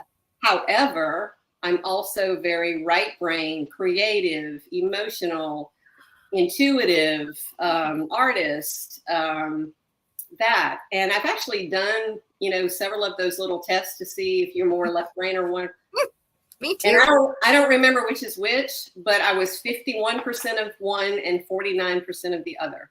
So as close to 50-50 as anyone could possibly be. I'm the exact same, which makes sense for your last word, bridge. Yes. So not only do I bridge those two sides of myself, Mm-hmm. I'm a natural teacher. So I can often bridge, or I very easily bridge where people are to where they want to be. And what's that gap in the middle? And what do they need to get from here to there? I'm holding a piece of soda light. If you saw, I was just about to ask. Yeah, it's like, ooh, what is it? Because our audience. Oh, nice. I have a small piece somewhere packed away in a box in the middle of the city. It's like none of it's with me right now. What I love about the Blue Talks community is that we are a dichotomy, or it feels like a dichotomy. I like to describe myself as a spiritual nerd, and that in and of itself feels like this oxymoron. Right. Like, wait, how can you be spiritual, which you tend to picture white dresses and like head jewelry and that kind of stuff, versus the nerd with a little bow tie and the pocket protector and the glasses and all that. But we are human beings who are multifaceted. Right. That has come into play all week too. So this dichotomy, I love that you're embracing it. And I'm just like you, Michelle. I'm like 49.9 and 50.1 left and right brained. And I call myself a bridge too. I love that you use the same words. Yay. Yeah. I knew it resonated for a reason. Yeah. It's so much fun to see what comes up in the moment. Because tomorrow, if I asked you the same question, it would not be the same words. No, probably not. Probably not. I mean, usually they're somewhere in the same realm, but it's almost never the same words. But I ask because it tells us a little bit about what you value and how you would love other people to see you, which would describe how you want to show up in your life and in your work. So what is it that you do so that we kind of have some context? Well, again, that bridge, I help people figure out how to remove the blocks that are holding them back. So I very specifically work with money and law of attraction. And so I help a lot of law of attraction enthusiasts remove those blocks that are getting in their way from manifesting that pinch me life that they've always wanted. Okay, now I need to know what you would describe your pinch me life as. Give us some sort of example. Well, it's different for every person. You know, no, I want you. Me? Yeah. I want to have the freedom to work when I want to work, travel when I want to travel, you know, donate to the causes and charities and, you know, projects that are important to me. I want to be able to, you know, help a family member, help a friend without blinking an eye. If, you know, not wanting to have to worry about, you know, is it in my budget, or, you know, do I have enough in the bank, or will I be okay in retirement? I just want freedom. I want financial freedom to do all of those things and more. if you ask someone else, it might be, I want designer clothes and I want to stay in 5-star hotels and, eat in the finest restaurants. And, it varies for every person. So what's that pinch me life for you, I love that. And the whole designer clothes and 5-star restaurants and stuff, it makes me want to know, well, what is it about designer clothes that they love so much? What is Yes. it about the 5-star restaurants or 5-star hotels that makes them feel so good? Yeah.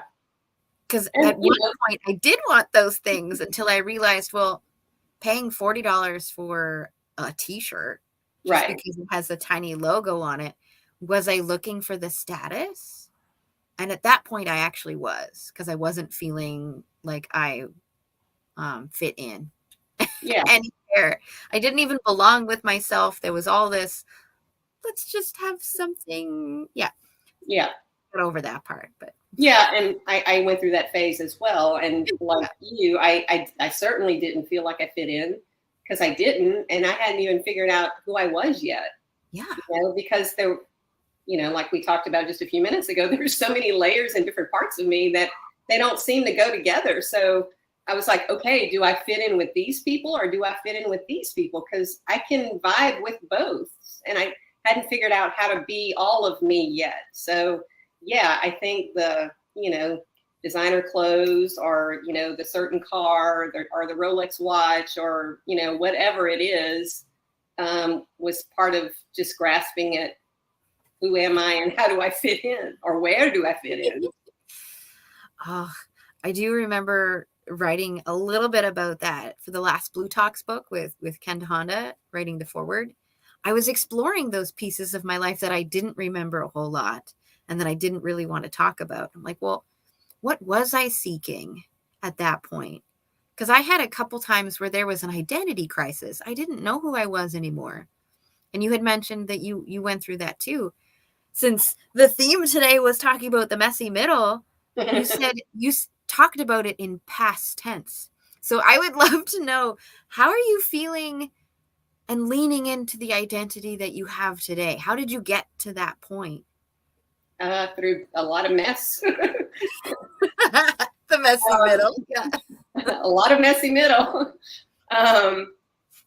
Just going through the pain and the trauma of, trying to fit in with this person, with this group or that group, or trying to be what I thought that person wanted me to be, or that person wanted me to be.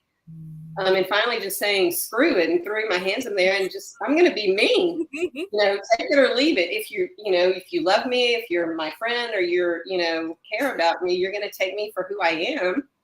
And, all those parts of me and all those facets of me. And, it is what it is. And, part of that is just going through life and figuring it out. And part of it is, you age and experience and trying everything that hasn't worked, just beating your head against the wall and just always feeling so unfulfilled and feeling like such a fraud, Yeah. And I just hated that. So now it's just me, take me or leave me. I remember doing that. What was it? Summer of 2020, I think it was. So 3 years ago, I was babysitting dogs, my friends' dogs at their house. So I was staying there.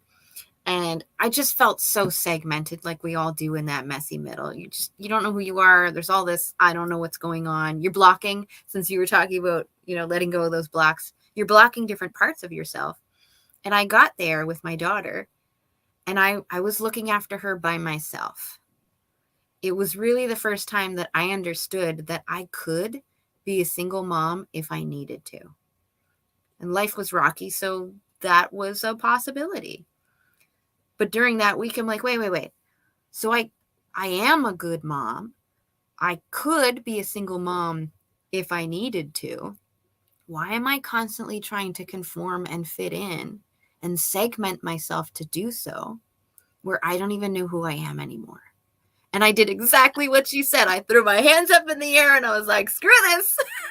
I'm not doing it anymore. It felt so good in that moment. So good. So then you were talking about blocks. What kind of let's take that back just a little bit more. How can we identify some of these blocks that we do have? Do we need help for that, or can we do some of it on our own? Well, the hard part. You can certainly do it on your own. Part of it would be a lot more difficult than the other, because the specific blocks that I teach and help my clients work through are subconscious blocks, which I think that would be the easier part of the two. Learning about the subconscious mind. Why do we have limiting beliefs? Why do we have subconscious blocks to begin with? And then exploring what they are, and then there are numerous tools out there to clear them. The second thing that I help, and it really was the biggie for me with specifically the money situation, manifesting more money, law of attraction, attracting more money, is your past life blocks. So assuming, you agree that we live multiple lifetimes, we reincarnate, we come back over and over again. We all have experiences from those past lives, some of which had to do with, money or the equivalent of money at that time. And we've set up cords and contracts with people and situations that are holding us back now in this current life. So for me personally, I've studied law of attraction and manifesting for years, and I never could figure out how to make it work for money. It wasn't until I learned about the Akashic Records and, started exploring my own past lives and my own blocks and had that eureka moment. Oh, that's why I keep blocking myself. That's why every time I manifest X amount of money in a few days to a week, I lose the same amount of money with an expense that's unexpected, or, this is more expensive than I expected, or whatever. So if I would manifest $100, I would have an expected expense for $100. So it's like I could never get higher than that threshold until I addressed my past life blocks. Because I had worked with my subconscious blocks long ago, but that'll only take you so far. Yes. Earlier in the week, we were talking about inner children and healing, like that phase of our lives, and how important that has been for many of us. Yeah. Whether you picture that inner version of you, or whether you just go back and work on the emotions that happened at that point. I know for me, when I finally got to the point of clearing my abandonment, it was intense. And then my inner 6-year-old was like, all I really want is just to eat chocolate, eat strawberries, and to climb trees and talk to somebody. Like, that's all she wanted. Yeah. And I'm like, well, did she not get that when I was a kid? And I realized, no, there was a lot of things she wasn't allowed to do. Okay. So I'm imagining us hanging out, and I'm picturing this tree, and she goes up the tree, and I hand her the chocolate and the strawberries, and I start climbing the tree. And by the time I get up to the branch, I notice that she's sitting beside this other version of her. And I'm like, what about me? Like, who is that? And she's like, oh, this is my imaginary friend. I'm like, well, where did she come from? She's like, that is the highest version of me. And I went, boop, and I took her out of me and put her on the branch beside me. She's like, where do you think imaginary friends come from? In that moment, I was like, wait. I can do that at any given point in my life. I can imagine the best version of myself, my favorite version of myself, whatever you want to label that as. And I can just imagine her in front of me and having a conversation with her. Yeah. That changed everything for me. And I mean, now her and like my highest self live in a portal through my heart, and they won't come visit me anymore. They've demanded I have to come visit them because they're not coming down to my level anymore. I was like, okay, I get it. You know that I'm strong enough to do that now. So I appreciate that. Yeah. But, yeah, it just feels good to do all of that healing in that past life or even present life healing. Yeah. And you speaking of, inner children,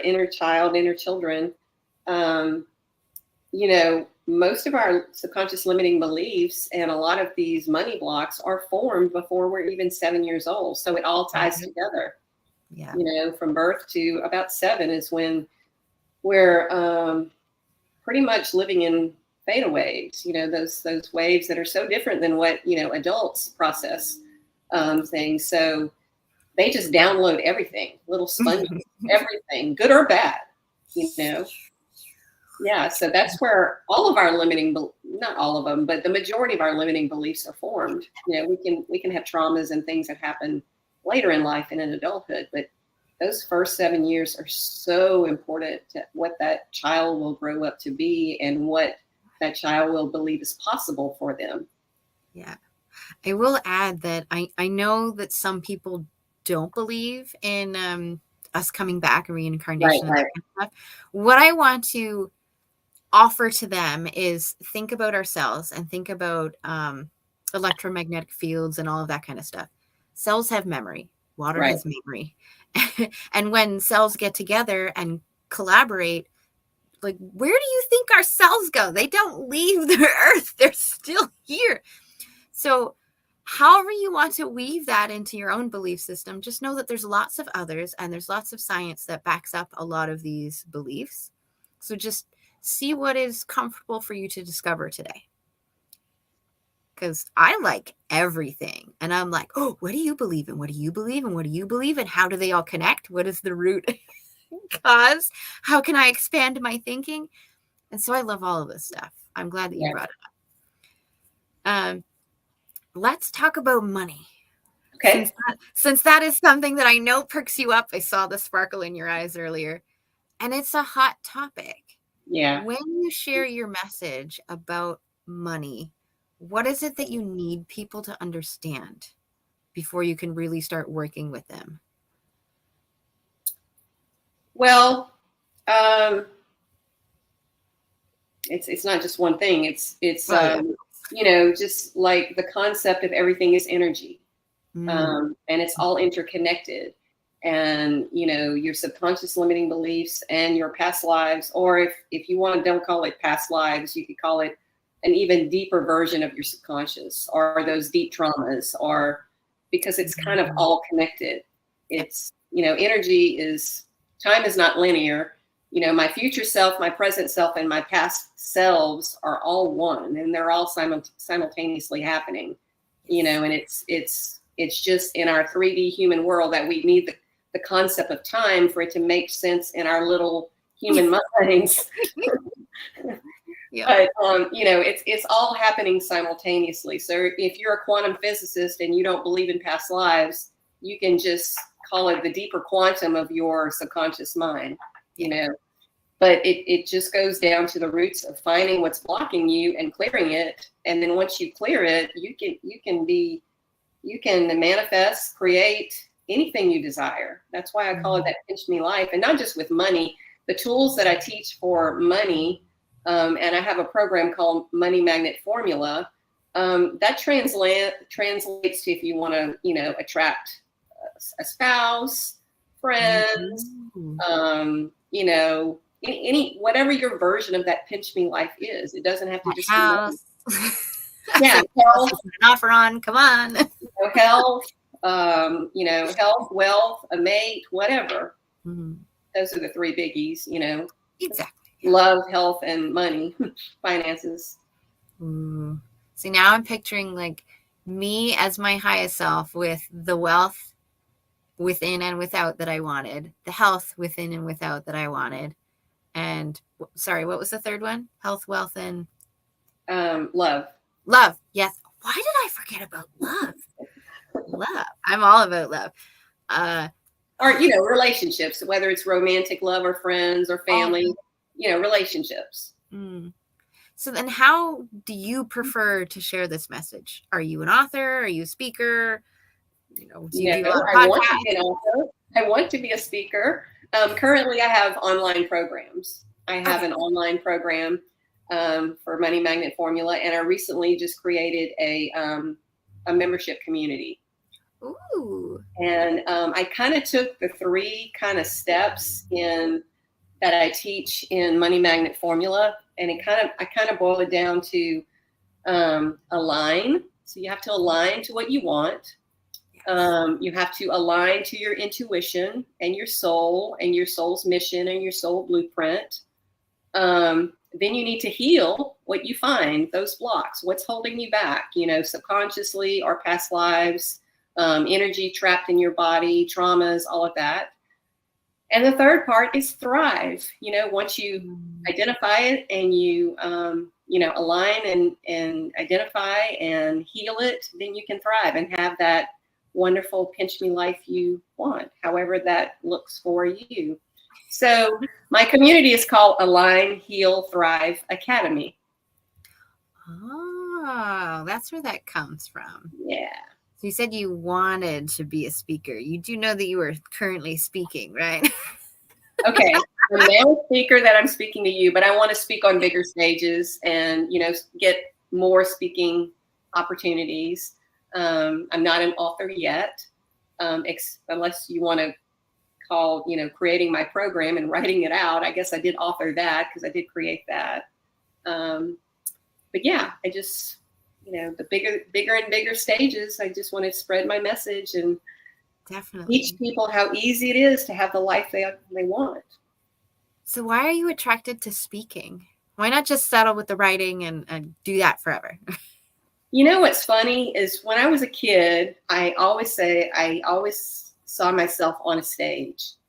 Mm-hmm. And at the time I thought it was because at the time I thought that would look like, being a dancer, because I took dance classes or, gymnastics or performing or being an actor. So my version of being on stage was like performing, yes, entertaining or something. But in reality, as I got older, I realized what a natural teacher I am and how easy it is for me to explain complicated concepts to people. Again, that bridge between, the science and the spirituality part. I see myself one day just speaking on big stages, whether that's actual stages or virtual stages. Okay, so the pinch me version of you being on stage, the crazy cool happening, what would that look like? Like, are we talking like 500 people? Are we talking 500,000 people? What is this kind of looking like? A pinch me stage. Both and everything in between. I don't think there's any limit to, I probably can't dream it or think it as big as it could possibly be, Just it's sort of like it gets exponential. First it's 500 people, then maybe it's 5,000 people, then maybe it's 500,000 people, then who knows. Yeah, I've performed in front of over 500 people before. My dream is like a crowd of 10,000 people, the stadium kind of seating. I always love to imagine myself walking up this 5-step staircase with a little metal railing, with me eating strawberries behind the scenes so I can taste it and I can smell it on me. And then I get up and like there's this table, because I love to have conversations with people. And so if I get on a stage and there's a podium, get the podium out of there. Like, if you want to give me a table, I will sit on that table. If you want to give me the edge of the stage, I will sit on the edge of that stage. And we will have an intimate, deep conversation, because that is what I love. I love that. Yeah. So then I imagine myself up there and I'm like, each one of you is here, not for me, but for you. And then I want to look for people with a couple tears in their eyes to have that realization. We talked about silence earlier being so powerful. It's one of my favorite things about being on a stage. Do you have something that you look forward to? Just the energy between myself and the audience and that connection, more the energetic connection, because obviously you can see an audience and physically tell if they're engaged or not. But to me, it's more about the energy, feeling that connection of being engaged and, you're actually speaking a message they need to hear in a way that it needs to land for them. Because if I explain, a concept to you in a certain way, it might be different than if I explain it to someone else, because, some people are visual, some people are more auditory, some people need to be more hands-on. So you have to explain things that can land for everyone and give multiple different examples so that it lands for the different types of people in the audience. If you could speak on, wait, did you say that you were doing one of the Blue Talks stages at one of the prestigious colleges or universities? Sorry. Not yet, but Not yet. You are going to? I want to at some point, yes. Oh, so you haven't chosen one yet. Wait, where do you live in the world? I live in Louisiana in the U.S. And what kind of prestigious school is around you? I don't know the U.S. very well. Probably nothing really close. Well, where would you like to travel to? Whether this is happening or not, we're just thinking crazy cool. I'd like to start off in the U.S., Harvard, or but going to overseas to Oxford, or that's not out of the question. Or I'm not familiar with what would be in Canada. Just I'm open to anything and everything. Just locally, Dalhousie is probably our most prestigious university. They do a lot of research at Dalhousie, so. Okay. Yeah. But I don't know if they would be doing talks here. If they did, I would be all over it, because then I just have to drive there or take a bus and I'm all good. Oh, wow. That would be nice. That would be nice. So then crazy cool would be Harvard. I did hear Harvard. And Oxford. Crazy cool would be Oxford. Cool. So everybody's picturing Michelle on one of these prestigious university stages for the future. So then you also mentioned writing. And that you haven't written yet. Are you interested in writing? Like, is books a part of what you see yourself in the future doing? Yeah, that's another thing that I saw myself doing when I was much younger. Of course, I thought it would be a novel. But who I ended up being and where I am today and what I'm doing as a coach and healer, it would obviously be nonfiction and a how-to on something. I mean, you could do both if you really wanted. You could make up a story with nonfiction characters, but yet fictional characters with a nonfiction topic. Yes, sort of like the Celestine Prophecy or The Alchemist. Yeah, those kinds of books are. I haven't read those yet. They are on my list, though, but I haven't read them yet. Oh, they're good. It's more like spiritual concepts in a story form. So, yeah, you're right. We were talking about Woody Woodrow earlier this week as well, because he was on stage with a rock band, like, why did I just forget their band name? Anyway, biggest rock band in the world without a label. Okay. So he was on stage with thousands of people doing rock music, but then he got into spirituality, doing meditations on stage in between sets and stuff. Wow. And now he does his own music, which sounds completely different. And he's going through that exploration too of like, what do I want my sound to be like? It doesn't have to be like this specific genre. How can I mix and play with that so it really encompasses who I am instead of just this label or this label? So I love that you could do the same thing with your books. It's like, how do I want to express it?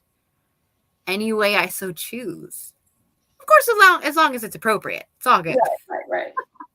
Yeah, I'll have to give that some more thought. I never really thought of that.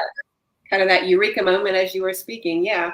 Miss Dichotomy herself. Why should I put myself in one or the other? why can't it be both? I'm so much like you that I'm seeing my past trip ups and walls and like blocks coming up in certain areas. That was my biggest issue for a while. I'm like, where am I in business?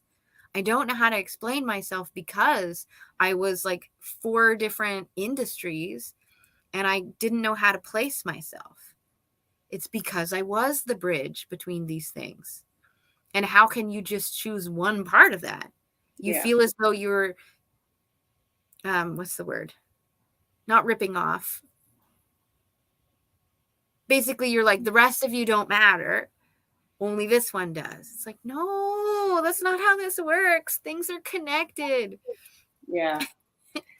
Well, speaking of like parts of myself in different industries, my background is I'm in the medical field. Are you? Yeah. I mean, I've been a pharmacist, a clinical pharmacist for 33 years. Are you still a pharmacist? Yeah, I practice very intermittently, because I started my business and I was able to start my business and do pharmacy just very minimally. I work now just enough to keep my license and, stay in the field to stay current. But yeah, and my business, my coaching and my healing, that's my passion. But ironically enough, I loved school, my training as a pharmacist, all the classes I took, the sciences, the maths, the chemistry, pharmacology, all of that stuff, Miss Nerd herself. Yeah. But when I got out and practiced in the real world, I realized very quickly, this is not what I want to do. This is not my passion. And, Western medicine, allopathic medicine is so limited, and it's only, addressing the physical. It's not holistic. It's not the whole person. And I realized how limited it was and how outside of what I truly believe that is. So my entire career, I've always had something on the side. I've co-owned a yoga studio. I've taught meditation. I've done Reiki. I got into personal training and did, competitions. Thank you. I've been like a health coach. I've studied herbs. I've studied nutrition. So I've always had something on the side that I loved doing that didn't necessarily pay the bills. My pharmacist salary paid the bills, but I'm a good pharmacist, but it's not my passion, So that was work.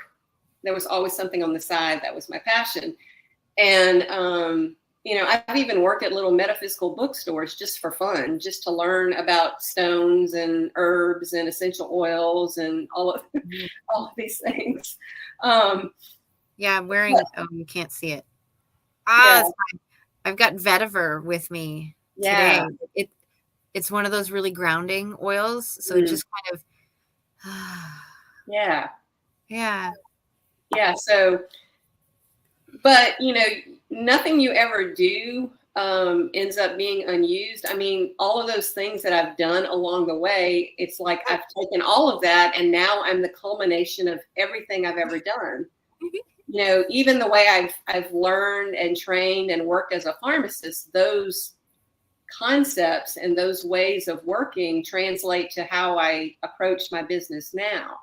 And, if I'm talking to somebody who's in the medical field, I can speak their language and bring that new age woo-woo stuff on a level they can understand, as well as, the person who's,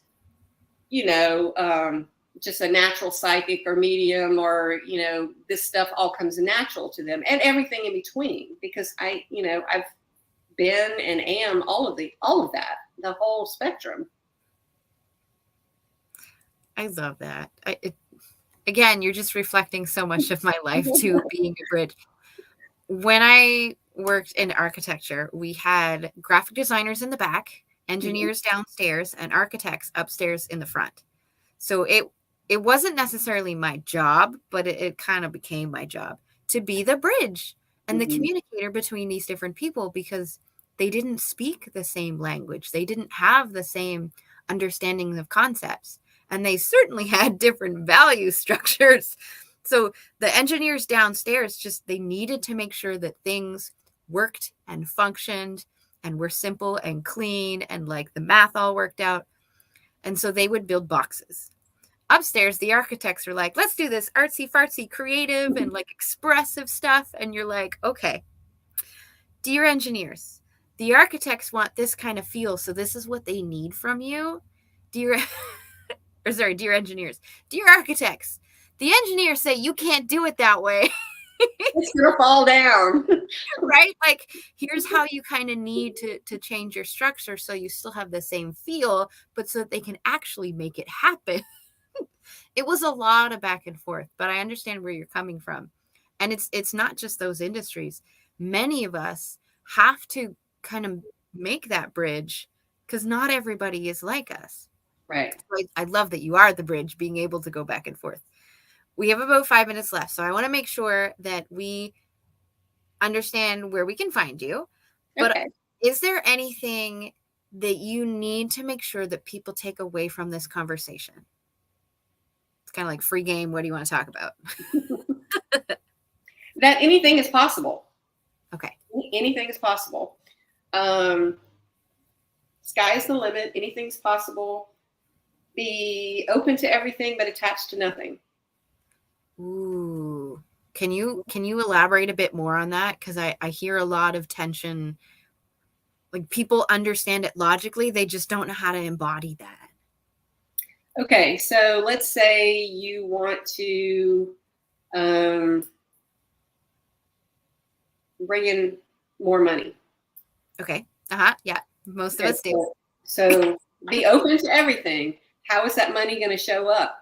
Are you going to win the lottery? Are you going to get a new job? Is someone going to just be generous and hand you a check? Is a distant relative going to die and leave you in their will? Money, but how it shows up, that's the universe's job. That's not yours. You just put the intention out there, be open, and that being open also feeds into, clearing those blocks. You can't be open if you're blocked. So be open, clear the blocks, mentally, spiritually, physically, all of that, emotionally. And then don't be attached to how it shows up. That was my sticking point. Yeah. It's like, because they tell you to plan, they tell you to visualize. So then I would be specific, SMART goals. I would be very specific on what I thought I wanted, but then it never turned out that way. Well, and you so have I to would be come with the specific. feeling You have to be specific. Yeah. On the what, but not Yeah. specific on the how. I was specific on all of it. Yeah, I was too.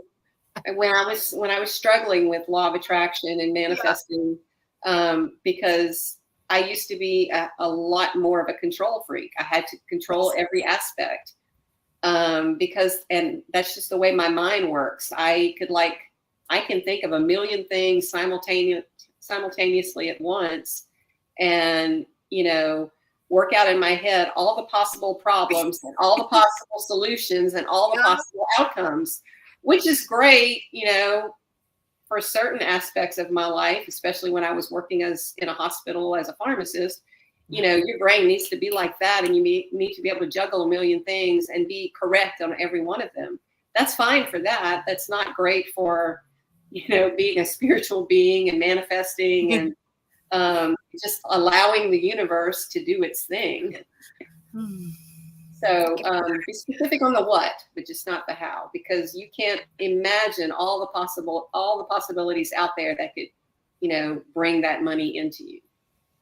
That was the thought that finally made me understood how to love the unknown. Mm-hmm. The unknown was so scary for so many years until I realized that the unknown is the only place that has possibilities that I could never even think of. So if I'm constantly scared and afraid and never letting in the unknown, how am I ever going to have possibilities that I didn't think of, that most of the time would be way better than I could ever think of? I'd have to embrace it. So I'm like, okay.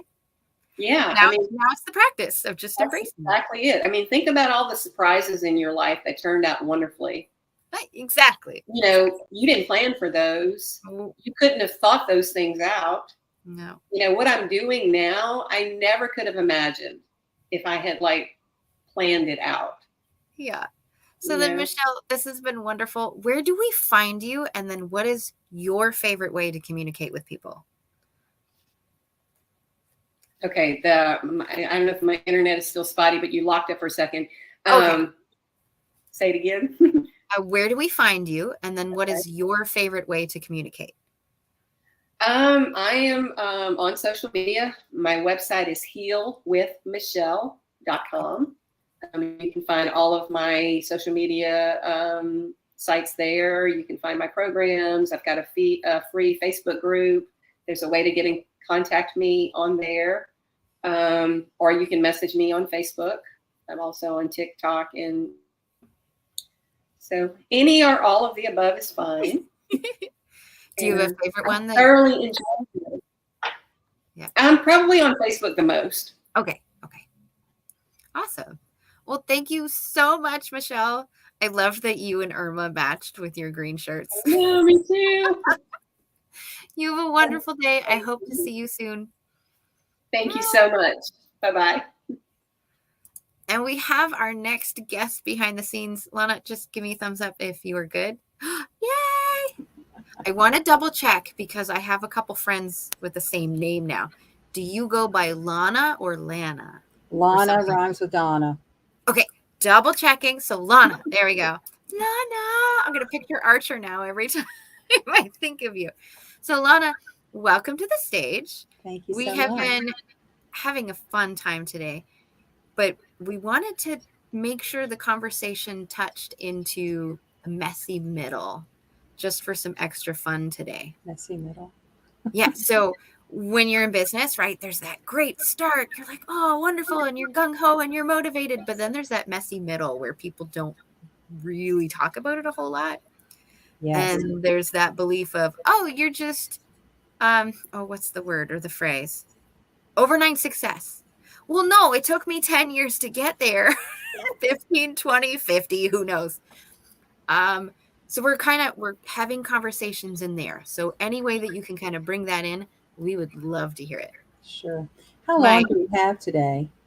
We have 43 minutes left. So up until the hour. Okay. Okay, great. If you I'll need relax. time before that, you're more than welcome to. Don't worry about it. But that's where we are. It's all good. Okay.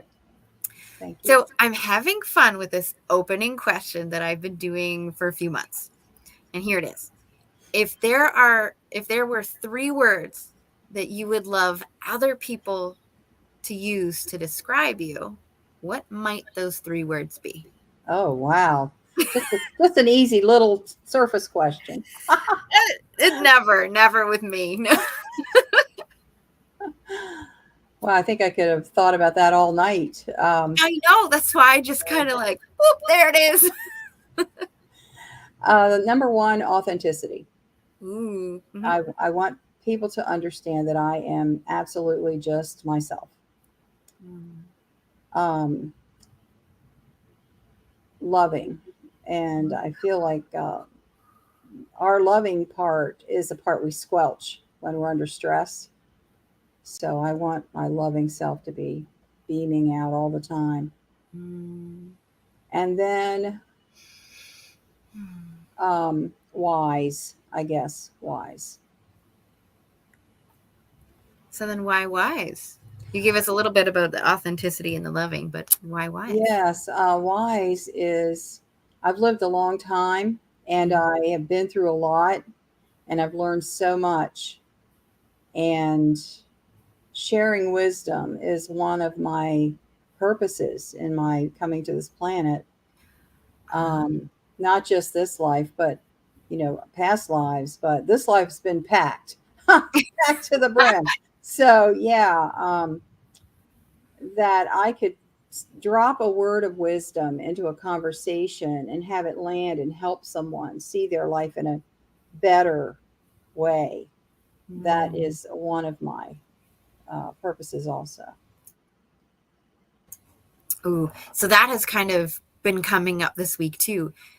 Many of the conversations that we've had, whether somebody's an expert or not, like the comments and the questions and the experiences that have been enfolded into that conversation has really elevated all of our understandings of what that topic looks like from different perspectives. It has been beautiful in my experience because I learn just as much from every person here as they do from me. And I'm hoping that the audience is the same. So It makes my heart just like flutter every time I think about how magical it is. So Lana, what is it that you do so that we can understand like why authenticity and being loving and wise means so much to you in your business? Well, first of all, I'd like to say that every time I'm with you, Laura, I feel that way. I feel Aw. expanded. Your questions are insightful. Your insights are great. So I was looking forward to talking with you today. It's always Aw. fun. Okay, that's a reel right there.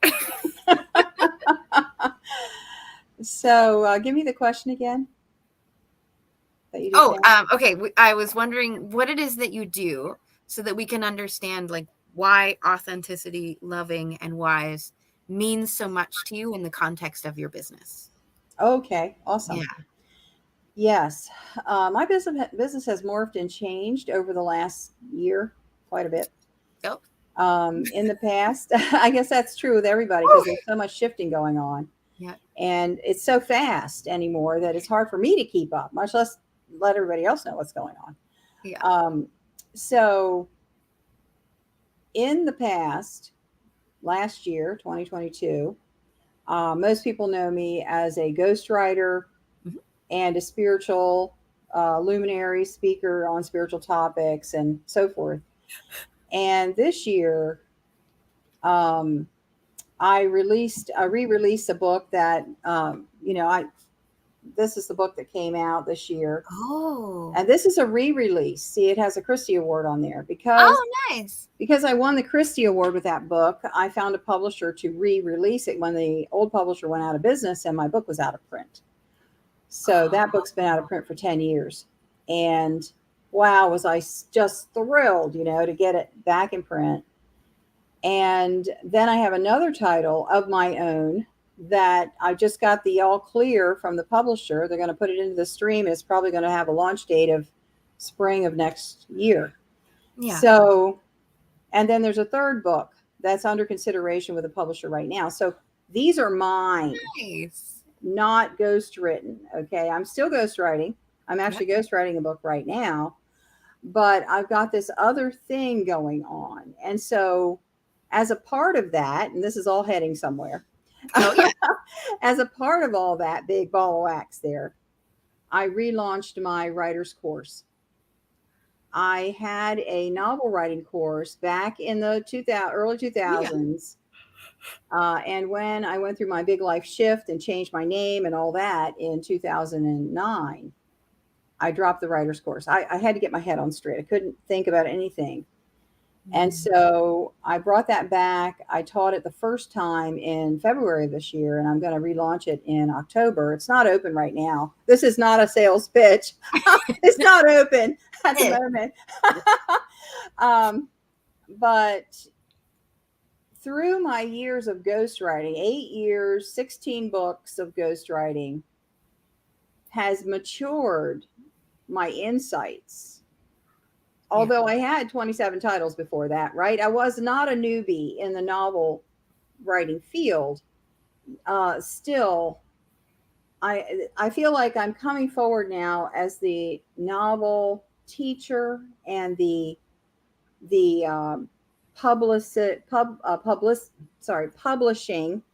publishing veteran, and it's coming from my authentic experience. And also there's an esoteric part of that because I got published after 14 years of intense struggle. Aw. So when I did get published, the story about that was totally universe driven, right? It was manifesting. It took me that long, but man, I got it. The universe did a magic trick, and my book started coming out regularly, 2 a year, 3 a year, 27 titles in, I forget, 15 years or something like that. Oh, wow. So yeah, I can write, when I get into the zone, I can peel out the pages, but this whole thing is coming into a maturity. And where now my new books insert the spirituality of my journey in a much better way, than my old books did, because I was still growing then. I didn't have the insights, that this last 15 years has given me, while I was really out of the running, with my own stuff. And so the authenticity piece is my journey, where I came from in my struggle, in my quote unquote business, although it's my creative purpose, still a business. And that's one thing I always talk to new authors about. This is a business. You need to approach it as a business, because the only person selling books is you, not the publisher, you. So that's, the creative part of it can be learned, and the marketing part of it can be learned, but you have to be willing to do both. So that's really my story of the authentic me showing up. I feel like Lana 2.0 just came in the house. Oh, my body is processing all of the yawning. Like, for me, yawning is one of the ways that I process information that's either mine or somebody in my vicinity. So, like, I'm processing me feeling not so held down by life, but I'm also processing you seeing this new rendition of yourself. And like, this being day 5, the end day of Blue Talks, my last interview, it's like, Really, all of this processing at once. It's not that you're boring. I'm the I just wind want to up. make that clear.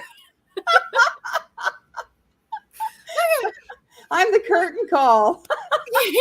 You're like, here's the hook. Get off the stage. Okay. I've never had the hook. There were some times, because I have a background of performing arts too. We never had a hook, but I always wanted a hook, and I always wanted to just like hook somebody off the stage. I totally get that. So why did you get into writing and authoring? Like, is there a part of you that loves being expressed that way, or was there some sort of resistance at the beginning? Oh, there's huge resistance. Okay. I was a rabid reader, not avid. Not that I like to read. Oh, you are like me. Rabid reader when I I'm was assuming younger. that means no. I'm going to look that up. So when I was in the 4th grade, I went to a middle school, my first chance to get to a really good library. It was a brand new school. They had this big, beautiful library, and I literally demolished the library. We had study hall every afternoon, like, 2:00 was study period, and I always went to the library. Always. Oh, no, I'm the opposite of you. And I misunderstood. Yeah. And so my every day, 5 days a week, I would take 2 books back and check out 2 more. So I read 2 books a day, my entire 4th or 5th grade. I think it was 4th grade. And it was so intense that the librarian called me out. And sometime in the spring, she stopped me at the desk, because they're looking at my record, Yeah. And she's like, "Are you reading all these books?" And I'm like, "Yes, I am." I had an hour-long bus ride to school and an hour-long bus ride home. Oh, yes. And I was speed reading by that point. I was really fast. I was practicing speed reading. I wanted to get both of them done. And so I was reading them, but she limited me to come into the library like 2 days a week and stop coming every day, which broke my little heart. Why? I was so sad. And I wrote an article about it. It's on medium.com, about how the librarian told me I read too much.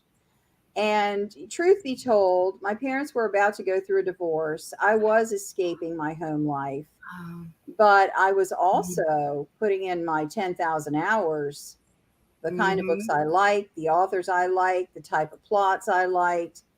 I never wanted to write, not at all. All through high school, I learned how to do term papers and all this. I hated them. And I went to college, and I was an English minor. I loved grammar. And, back in the day, we were diagramming sentences. It was my favorite of all time. Somebody somebody else mentioned that earlier this week that they were I was like, wait, how do you diagram a sentence? Oh yeah, you That put a sounds line, fun. subject, straight line verb, and then you have a special symbol for the direct object, and clauses stand on a stand and come up high, and you put the clause above. I mean, it was a whole strategic architecture for That the sounds fun. sentence. And I loved just being able to dissect all of it and understand the way things related and all that. And so, but I hated writing.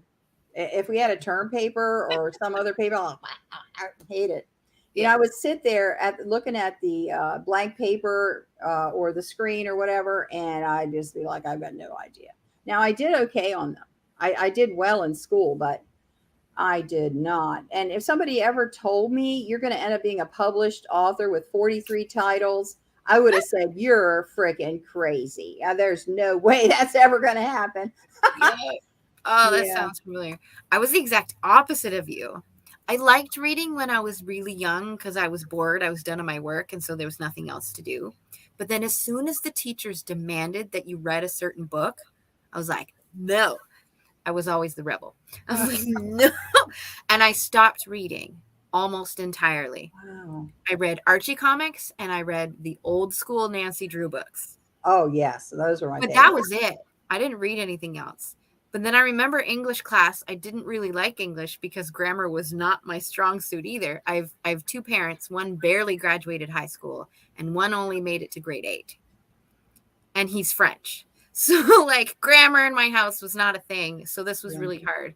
And I remember my English teacher telling me on one of my, it was a book summary. Of course, I did it on a Nancy Drew book. It was a 7-page summary. And she's like, you'll never be a writer. Oh my God. Yeah. How horrible. How And horrible. I thought I was a horrible writer. I think it was the same teacher that told me that my opinion about which poem was better was wrong. Wow. Like, we have all these stories behind why we do what we do today, and that's been a pattern this week too. Yeah. But like, I never thought of being a writer either. But then how did you get thrown into it? It was a surprise. It was another one of those God moments, right? I got married during my senior year of college. On Christmas break, we had a wedding. Really? Yep. And so I got pregnant immediately, and I started 9 months later, had our first child. 9 months after that, had our second child. Oh, and wow. Yes, I mean, I was rolling out baby after baby. I had 7 children in 12 years. I had 5 under 5. Oh. And I was bored out of my skull. Oh my God. So I was pregnant with baby number 3, I believe. Wait, and did you say that you were bored with 5 kids under 5? Oh my God. I had no mental stimulation. All I was doing was laundry and cleaning and, just bathing kids and putting them down and falling into bed exhausted. I had nothing going on up here. And during college, I was always just maxing out my load and taking more than I needed to because I wanted to get that class. I was interested. I'm always feeding my mind with all this material. And now I had nothing. Yeah. And so one day my mother-in-law came over and she had a stack of women's magazines, big stack. And I was like, well, what are those for? I wasn't really into women's magazines. Makeup and, that wasn't on my mind at the time. I was too busy trying to survive. And so she laid them on the coffee table and she said, somebody gave these to me or whatever. And I thought you would like, to look at them maybe or something. I'm like, okay, well. So I started leafing through these. I'm nursing babies and leafing through the women's magazines, right? So this big 1-page ad, it was a full page ad, came up and it said, you can write children's books. And I read it. It was this big infomercial talking about writing children's books. And I went, well, I'm kind of overwhelmed with kids right now.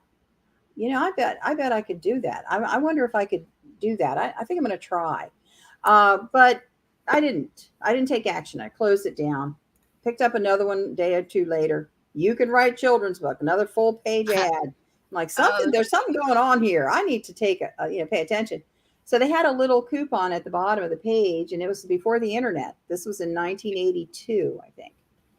I was just a kid. I mean, I was just a brand new mother, young woman, and I filled it out and mailed it in, and they sent me an aptitude test.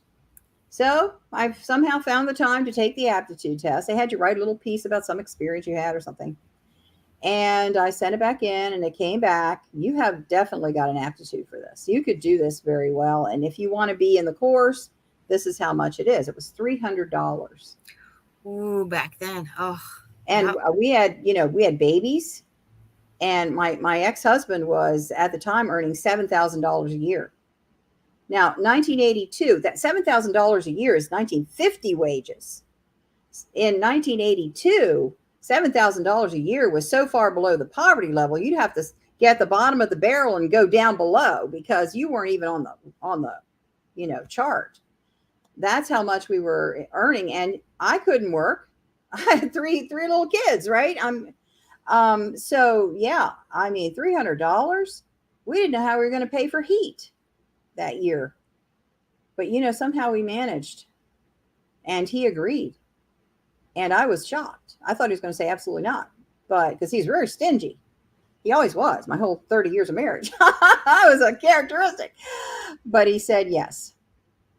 And this wasn't the only time. There were certain times in my writing career that he would say yes when I was expecting a no. And I just know that was the universe nudging me into my purpose. You can't be stopped. And that's something I just want to drop in here right now. This is a wisdom moment. If you've got all these reasons why it won't work, hey, if it's on your chart for purpose, you cannot be stopped. So we did it, and we got the course. Once I got into it and I realized what creative storytelling is, it was so different than writing academic papers. And by the time I finished that course, I was addicted to writing stories. It went off in my mind like a light bulb. You love reading mysteries. You can write mysteries now. And I was beyond excited. So that's how I got started. But it took me 14 years after that to get published. That story inspired a question that I never thought about. And now I want to keep asking myself for the next while. What would it take to commit to being unstoppable and relentless in your journey to what it is that you said that you want? It's like, oh, I want to know where my mind goes with that now. Because I remember after my accident, we talked about that earlier. I was in a bicycle accident. It made working for an architecture firm where site visits and stuff was impossible. I couldn't physically do it. And then mental health issues made my productivity go way down. And basically, I was like, fine. The universe is saying that I'm not following my dream. I'm not doing what I said I was going to do. And everybody was saying, you can't get an architectural job. We all love you. We want you, but the industry's just not here right now. So I said, fine. Like we said in the last interview, screw it. Raise your hands. And you're like, you know what? This is happening no matter what. So then I want to know with this question and with you, like, how did we get to that mental stance where this wasn't even a thing? And now all of a sudden we're saying, nothing is going to stop me. Screw it. What made you get to that point? It was internal. Yeah. And it wasn't at all a like summoning up of willpower or anything like that. It was a fountain inside of me that I couldn't cap off. And so if you're struggling with that, you're capping off. You're capping it off. It's not about willpower. And, throughout my whole spiritual practice, I have been learning more and more and more about cut the willpower, because I had tons of it. I have tons of willpower. I almost killed myself with willpower. Took my health down to the maximum low with willpower. But my forward progress has been about stop the willpower, uncap the fountain inside of you. You cannot stop that. No one can. No one. I just drew like 2 phases of fountains in my notebook. Okay, because when you were talking, I love analogies. My mind works in like pictures and videos in my head. So I imagined like this jet where I didn't want it to be capped, but like the world is capping it, and you can see that water kind of shrinking down, and you're like, no, like just open it back up. Yes. Without my knowledge of another jet behind me, for every much that this one is shrinking, that one is growing. That's exactly what it felt like for me, where like all of this architecture stuff is, everything around me is like, nope, nope, nope, nope, nope. And I'm watching it and I'm going insane thinking that life is over because this jet stream is plugged now. And then as soon as I allowed myself to turn around and look and be open to what's going on around me, that's when I start to see that other jet start to just spew out and like get me wet from all over the place. I'm like, wait, that's that passion that I've been ignoring for so long. Yes. And then it is unstoppable because now the pressure is all in that one area and like You're not pumping it up. You're letting it go. I'm just letting it go. Yeah, that's just so funny. I put the doodle. Awesome. And while you were talking, I had this picture of, when you go through trauma, let's say like you have an accident and you end up in the hospital. Yep. When you're in the hospital in that recovery space, the first thing in your mind is a blankness. It's an emptiness. This trauma just kind of like blanks out everything. And you can see it on a person's face when they're in a hospital bed. Blank. Yep. Well, what has just happened is your internal flow just got capped. Oh, yes. It got capped. You don't have that energy going up here like this. The body is like, okay, we got to focus. Yeah. Stop that. We got to get better. None of that's going on right now. Yeah. And then we have to consciously uncap our internal gift that, will empower us and fuel us without trying. Yep. Yeah. That kind of settled me. I felt a little bit of that, like while I was lying on the ground, I did feel that complete calmness, like nothing else matters right now. Yeah. And then when I was in the hospital, they didn't even give me pain meds. I almost passed out when they tried to like wiggle my leg. Oh. It was bad, but it was also one of the best experiences of my life because of what it taught me. Yeah. And I can look back at it now and not be triggered by it because I did all of that work. I've processed it. I've written about it, which we also mentioned is very healing. Yes. Have you ever written about your own story and experiences? My entire fiction writer's course is based around the idea that you take your before and after moments. Ooh. And you pull out the meat of it, the essence of it, and you plop it into your story. Because when you do that, the energy that comes from your spirit comes into the story, and the life lessons that you learned bubble up naturally, not pasted on like a moral of the story, but the essence of the story swells and gets life because you're using your own growth moments. So for you, I would say your ideal novel would be about someone who has an accident. It doesn't have to be a bicycle, could be anything. And then, the recovery time and the spiritual growth or whatever, and fictionalize it. Don't make it the same situation or the same type of people, and everybody in there is a fiction character, but you take the essence of that before and after, and it will take your novel completely to the next level because it's real. You're writing something real to you, and then it will become real to the reader, because I believe writing is an esoteric transfer of energy. Here we go. You put your essence into the story, and this is one of the techniques that you can use to do it. There are many. And when you do that, you embed your life lesson into that energetically. And then when the person reading it, as long as you're able to communicate in a way that goes right into their subconscious, and there's a method for that, they just go and absorb it. Someone who's really, really good at that is Nicholas Sparks.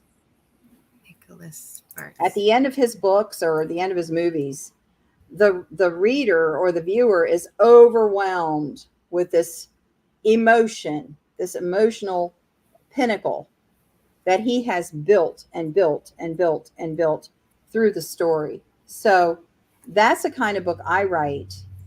And it didn't happen in a minute. You know, it was book number 10 or book number 15. I don't know. It was a long way that it clicked for me that when I write about my own before and afters, the story up levels. So that's what is coming out next year, is a story about a stalker, because I had a stalker. Oh, I just realized that Nicholas Sparks wrote The Notebook.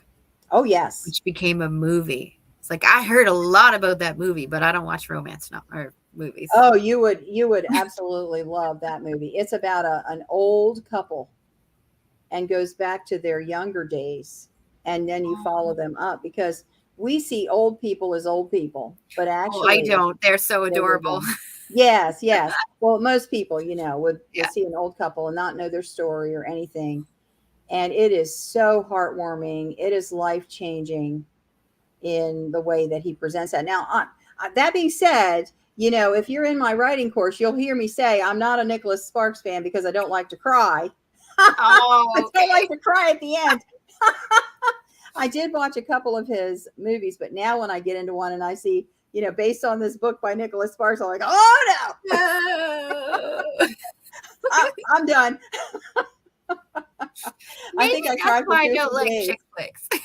I'm like, to me, it's like the same general story of like, girl meets guy, it's summertime, they have a fling, things start to shift at the end of the summer or beginning of the fall, and then they get back together, end of story. And I'm like, it's the same thing over and over with different people in different places. Yeah. So I just stopped watching them.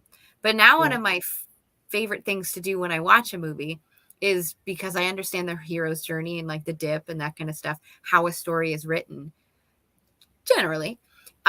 Instead of looking for the main storyline arc, I'm like, oh, where are the subtleties in the background, in the words that they have chosen in those particular scenes, in somebody's like body language?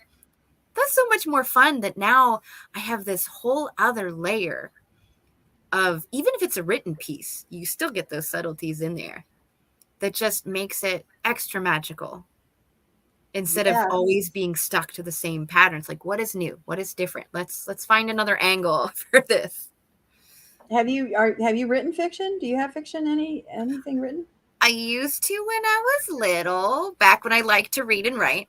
That's a clue. That's a clue. I actually used to write song lyrics. Okay. So I had a lot of trouble expressing myself, and there was a lot of life things going on, like moving and my brother being mean to me and my parents and all of that kind of stuff. But music was always my expressive outlet.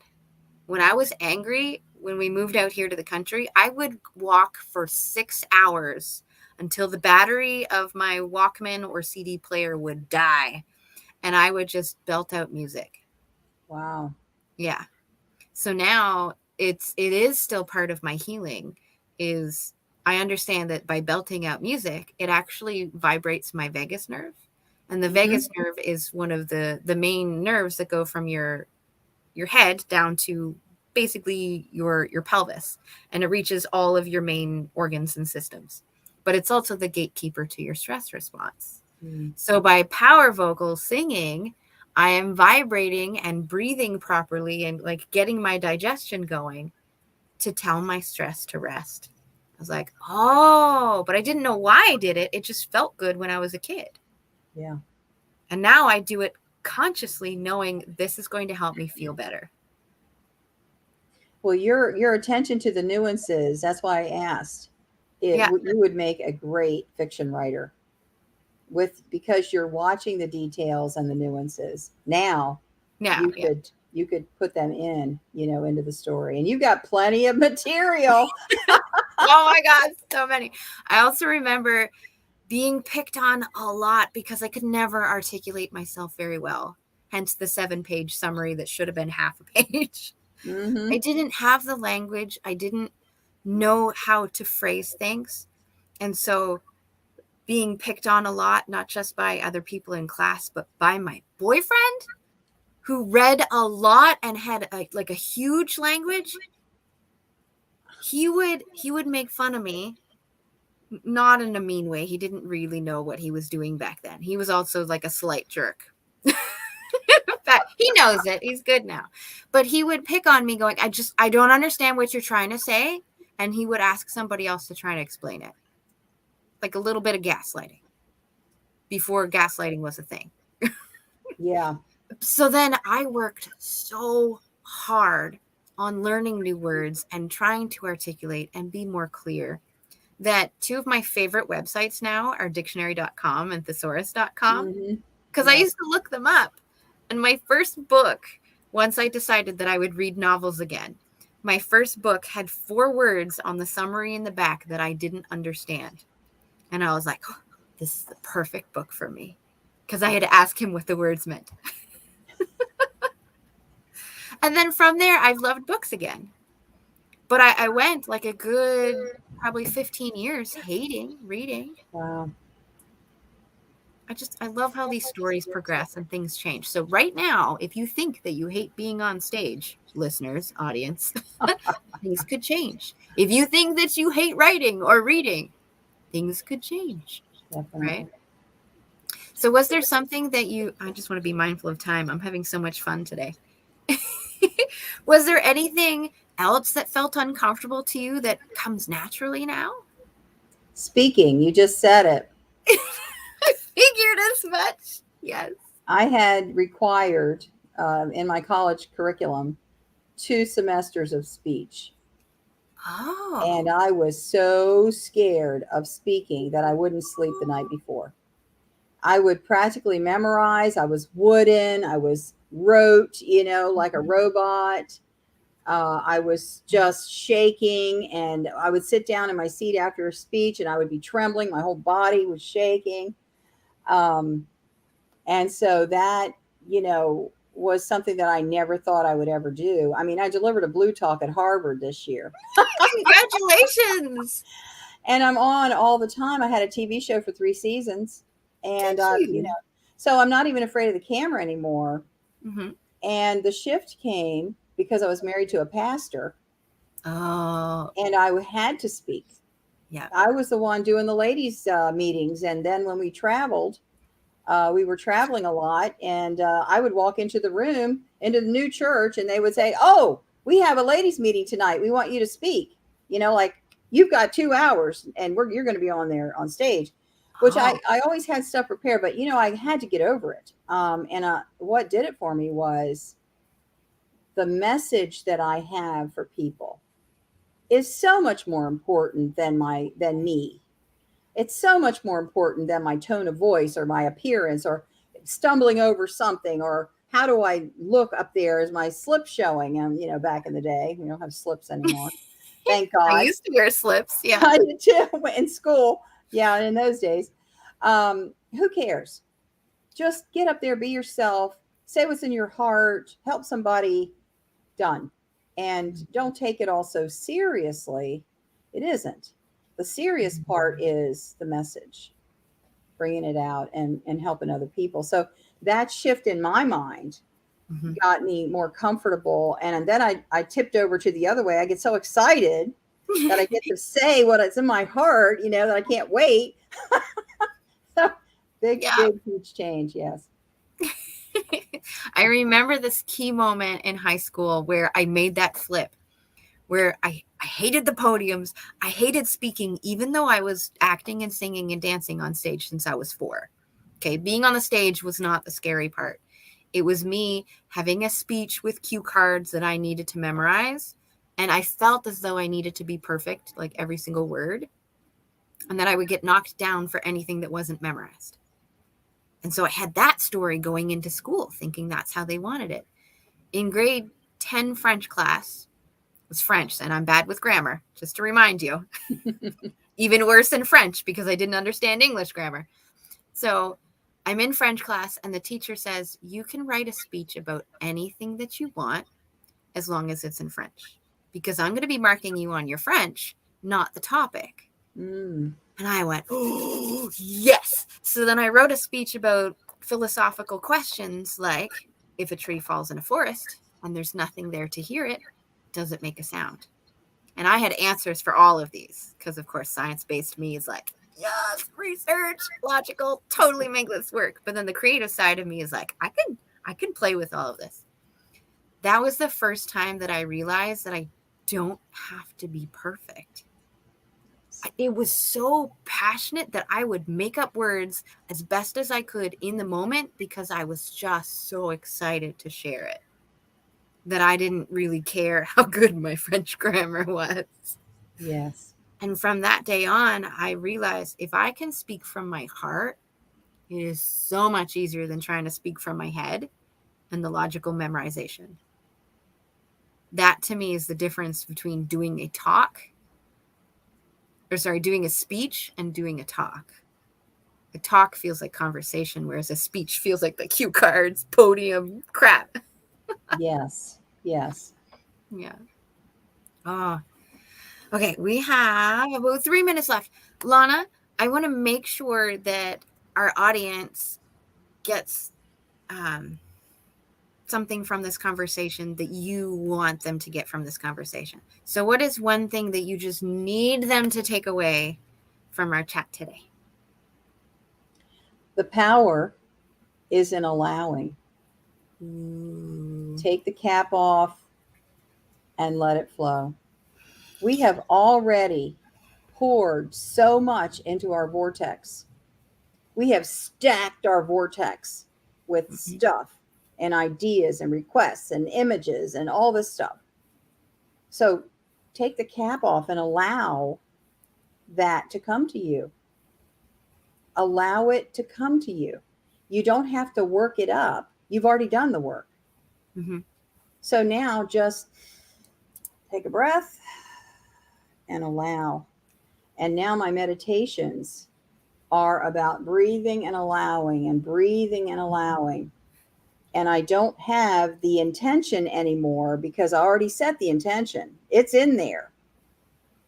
Now I just have to allow, release and allow the good things to come to me.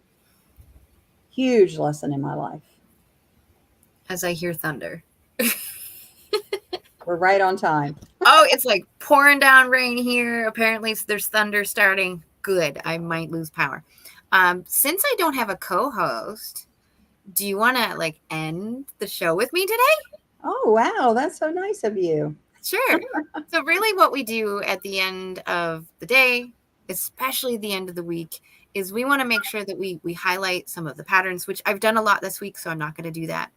It's been really weaved in and I brought it up a lot. So great. But what I want to know from you, Lana, is what is something that you took away from our conversation? Since I know that you weren't here, did you watch anything earlier this week?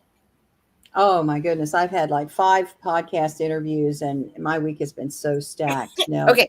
I mean, sorry about that, No, but authentically, no. I've been doing interviews all week too. I know, it's been amazing. The week has been so packed with good stuff. Yeah. So then what is one thing that you remember from our conversation that you really enjoyed or that you related to? That image of the geyser, we're at Yellowstone now, being capped off, that came during this call. I had never imagined that or saw that metaphor before. So wow, that really helps me, because in my meditation now, I'm going to picture that uncapping and that flowing of the geyser, because the power inside of us is a geyser. It is massive. It goes hundreds of feet in the air. If we just take off the resistance and just allow and don't think of what you're allowing, just allow. I like that. It reminds me of earlier in the week, we were talking about lasers and how lasers are really focused light versus a candle. But then I brought up the fact that if we put a bunch of mirrors around the candle and angle it, you can make a laser out of this candle. But it reminds me of the geyser thing too. They're quite similar. If you plug all the other geysers, that one's going to skyrocket. If you focus the light around a candle, it's going to skyrocket and it's going to focus too. So I guess that's another pattern this week is how can you take what you already have? We're not asking you to change it. What we're asking you to do is to refocus it. How are you going to refocus some of the things that you're already good at, that you already love, that you already have access to help you really lean into your message and share it in as many ways as you feel comfortable? Because we're also asking people, yeah, you have some things that are natural and comfortable to you, but also how can you stretch that comfort zone by becoming more familiar with it, by learning about it, by saying, what is one thing that I can do that's a little uncomfortable today, knowing that you're going to stretch this goal to be something that you never thought you would have done, like maybe step on a stage. So I love the awareness piece. It's one of my favorite things to do. Is there anything that you want to leave people with, since it is the end of the week also, and we are done with all of our interviews? Just be authentic. Let your true light shine. Let yourself shine. Yeah. Awesome. I want to thank you, Lana, for being with me. I want to thank all of our guest co-hosts, all of our interviewees, all of our attendees, both live and on the replay. And of course, I love when people engage. So not just during the live or the replay, leave a comment, get involved, reach out to your favorite people, follow them on social media, all that kind of stuff. And we will see you again in, what is this, August, September, October. So I think it's middle of October. I don't know exact dates. Somewhere around the 20th-ish, somewhere in there. I will double check the dates. Much love, everyone. I hope that this has been super helpful. Of course, I enjoy it. And we will see you next time on Blue Talks Amplify Your Message. And then when I press the end broadcast button, we dance until it actually ends.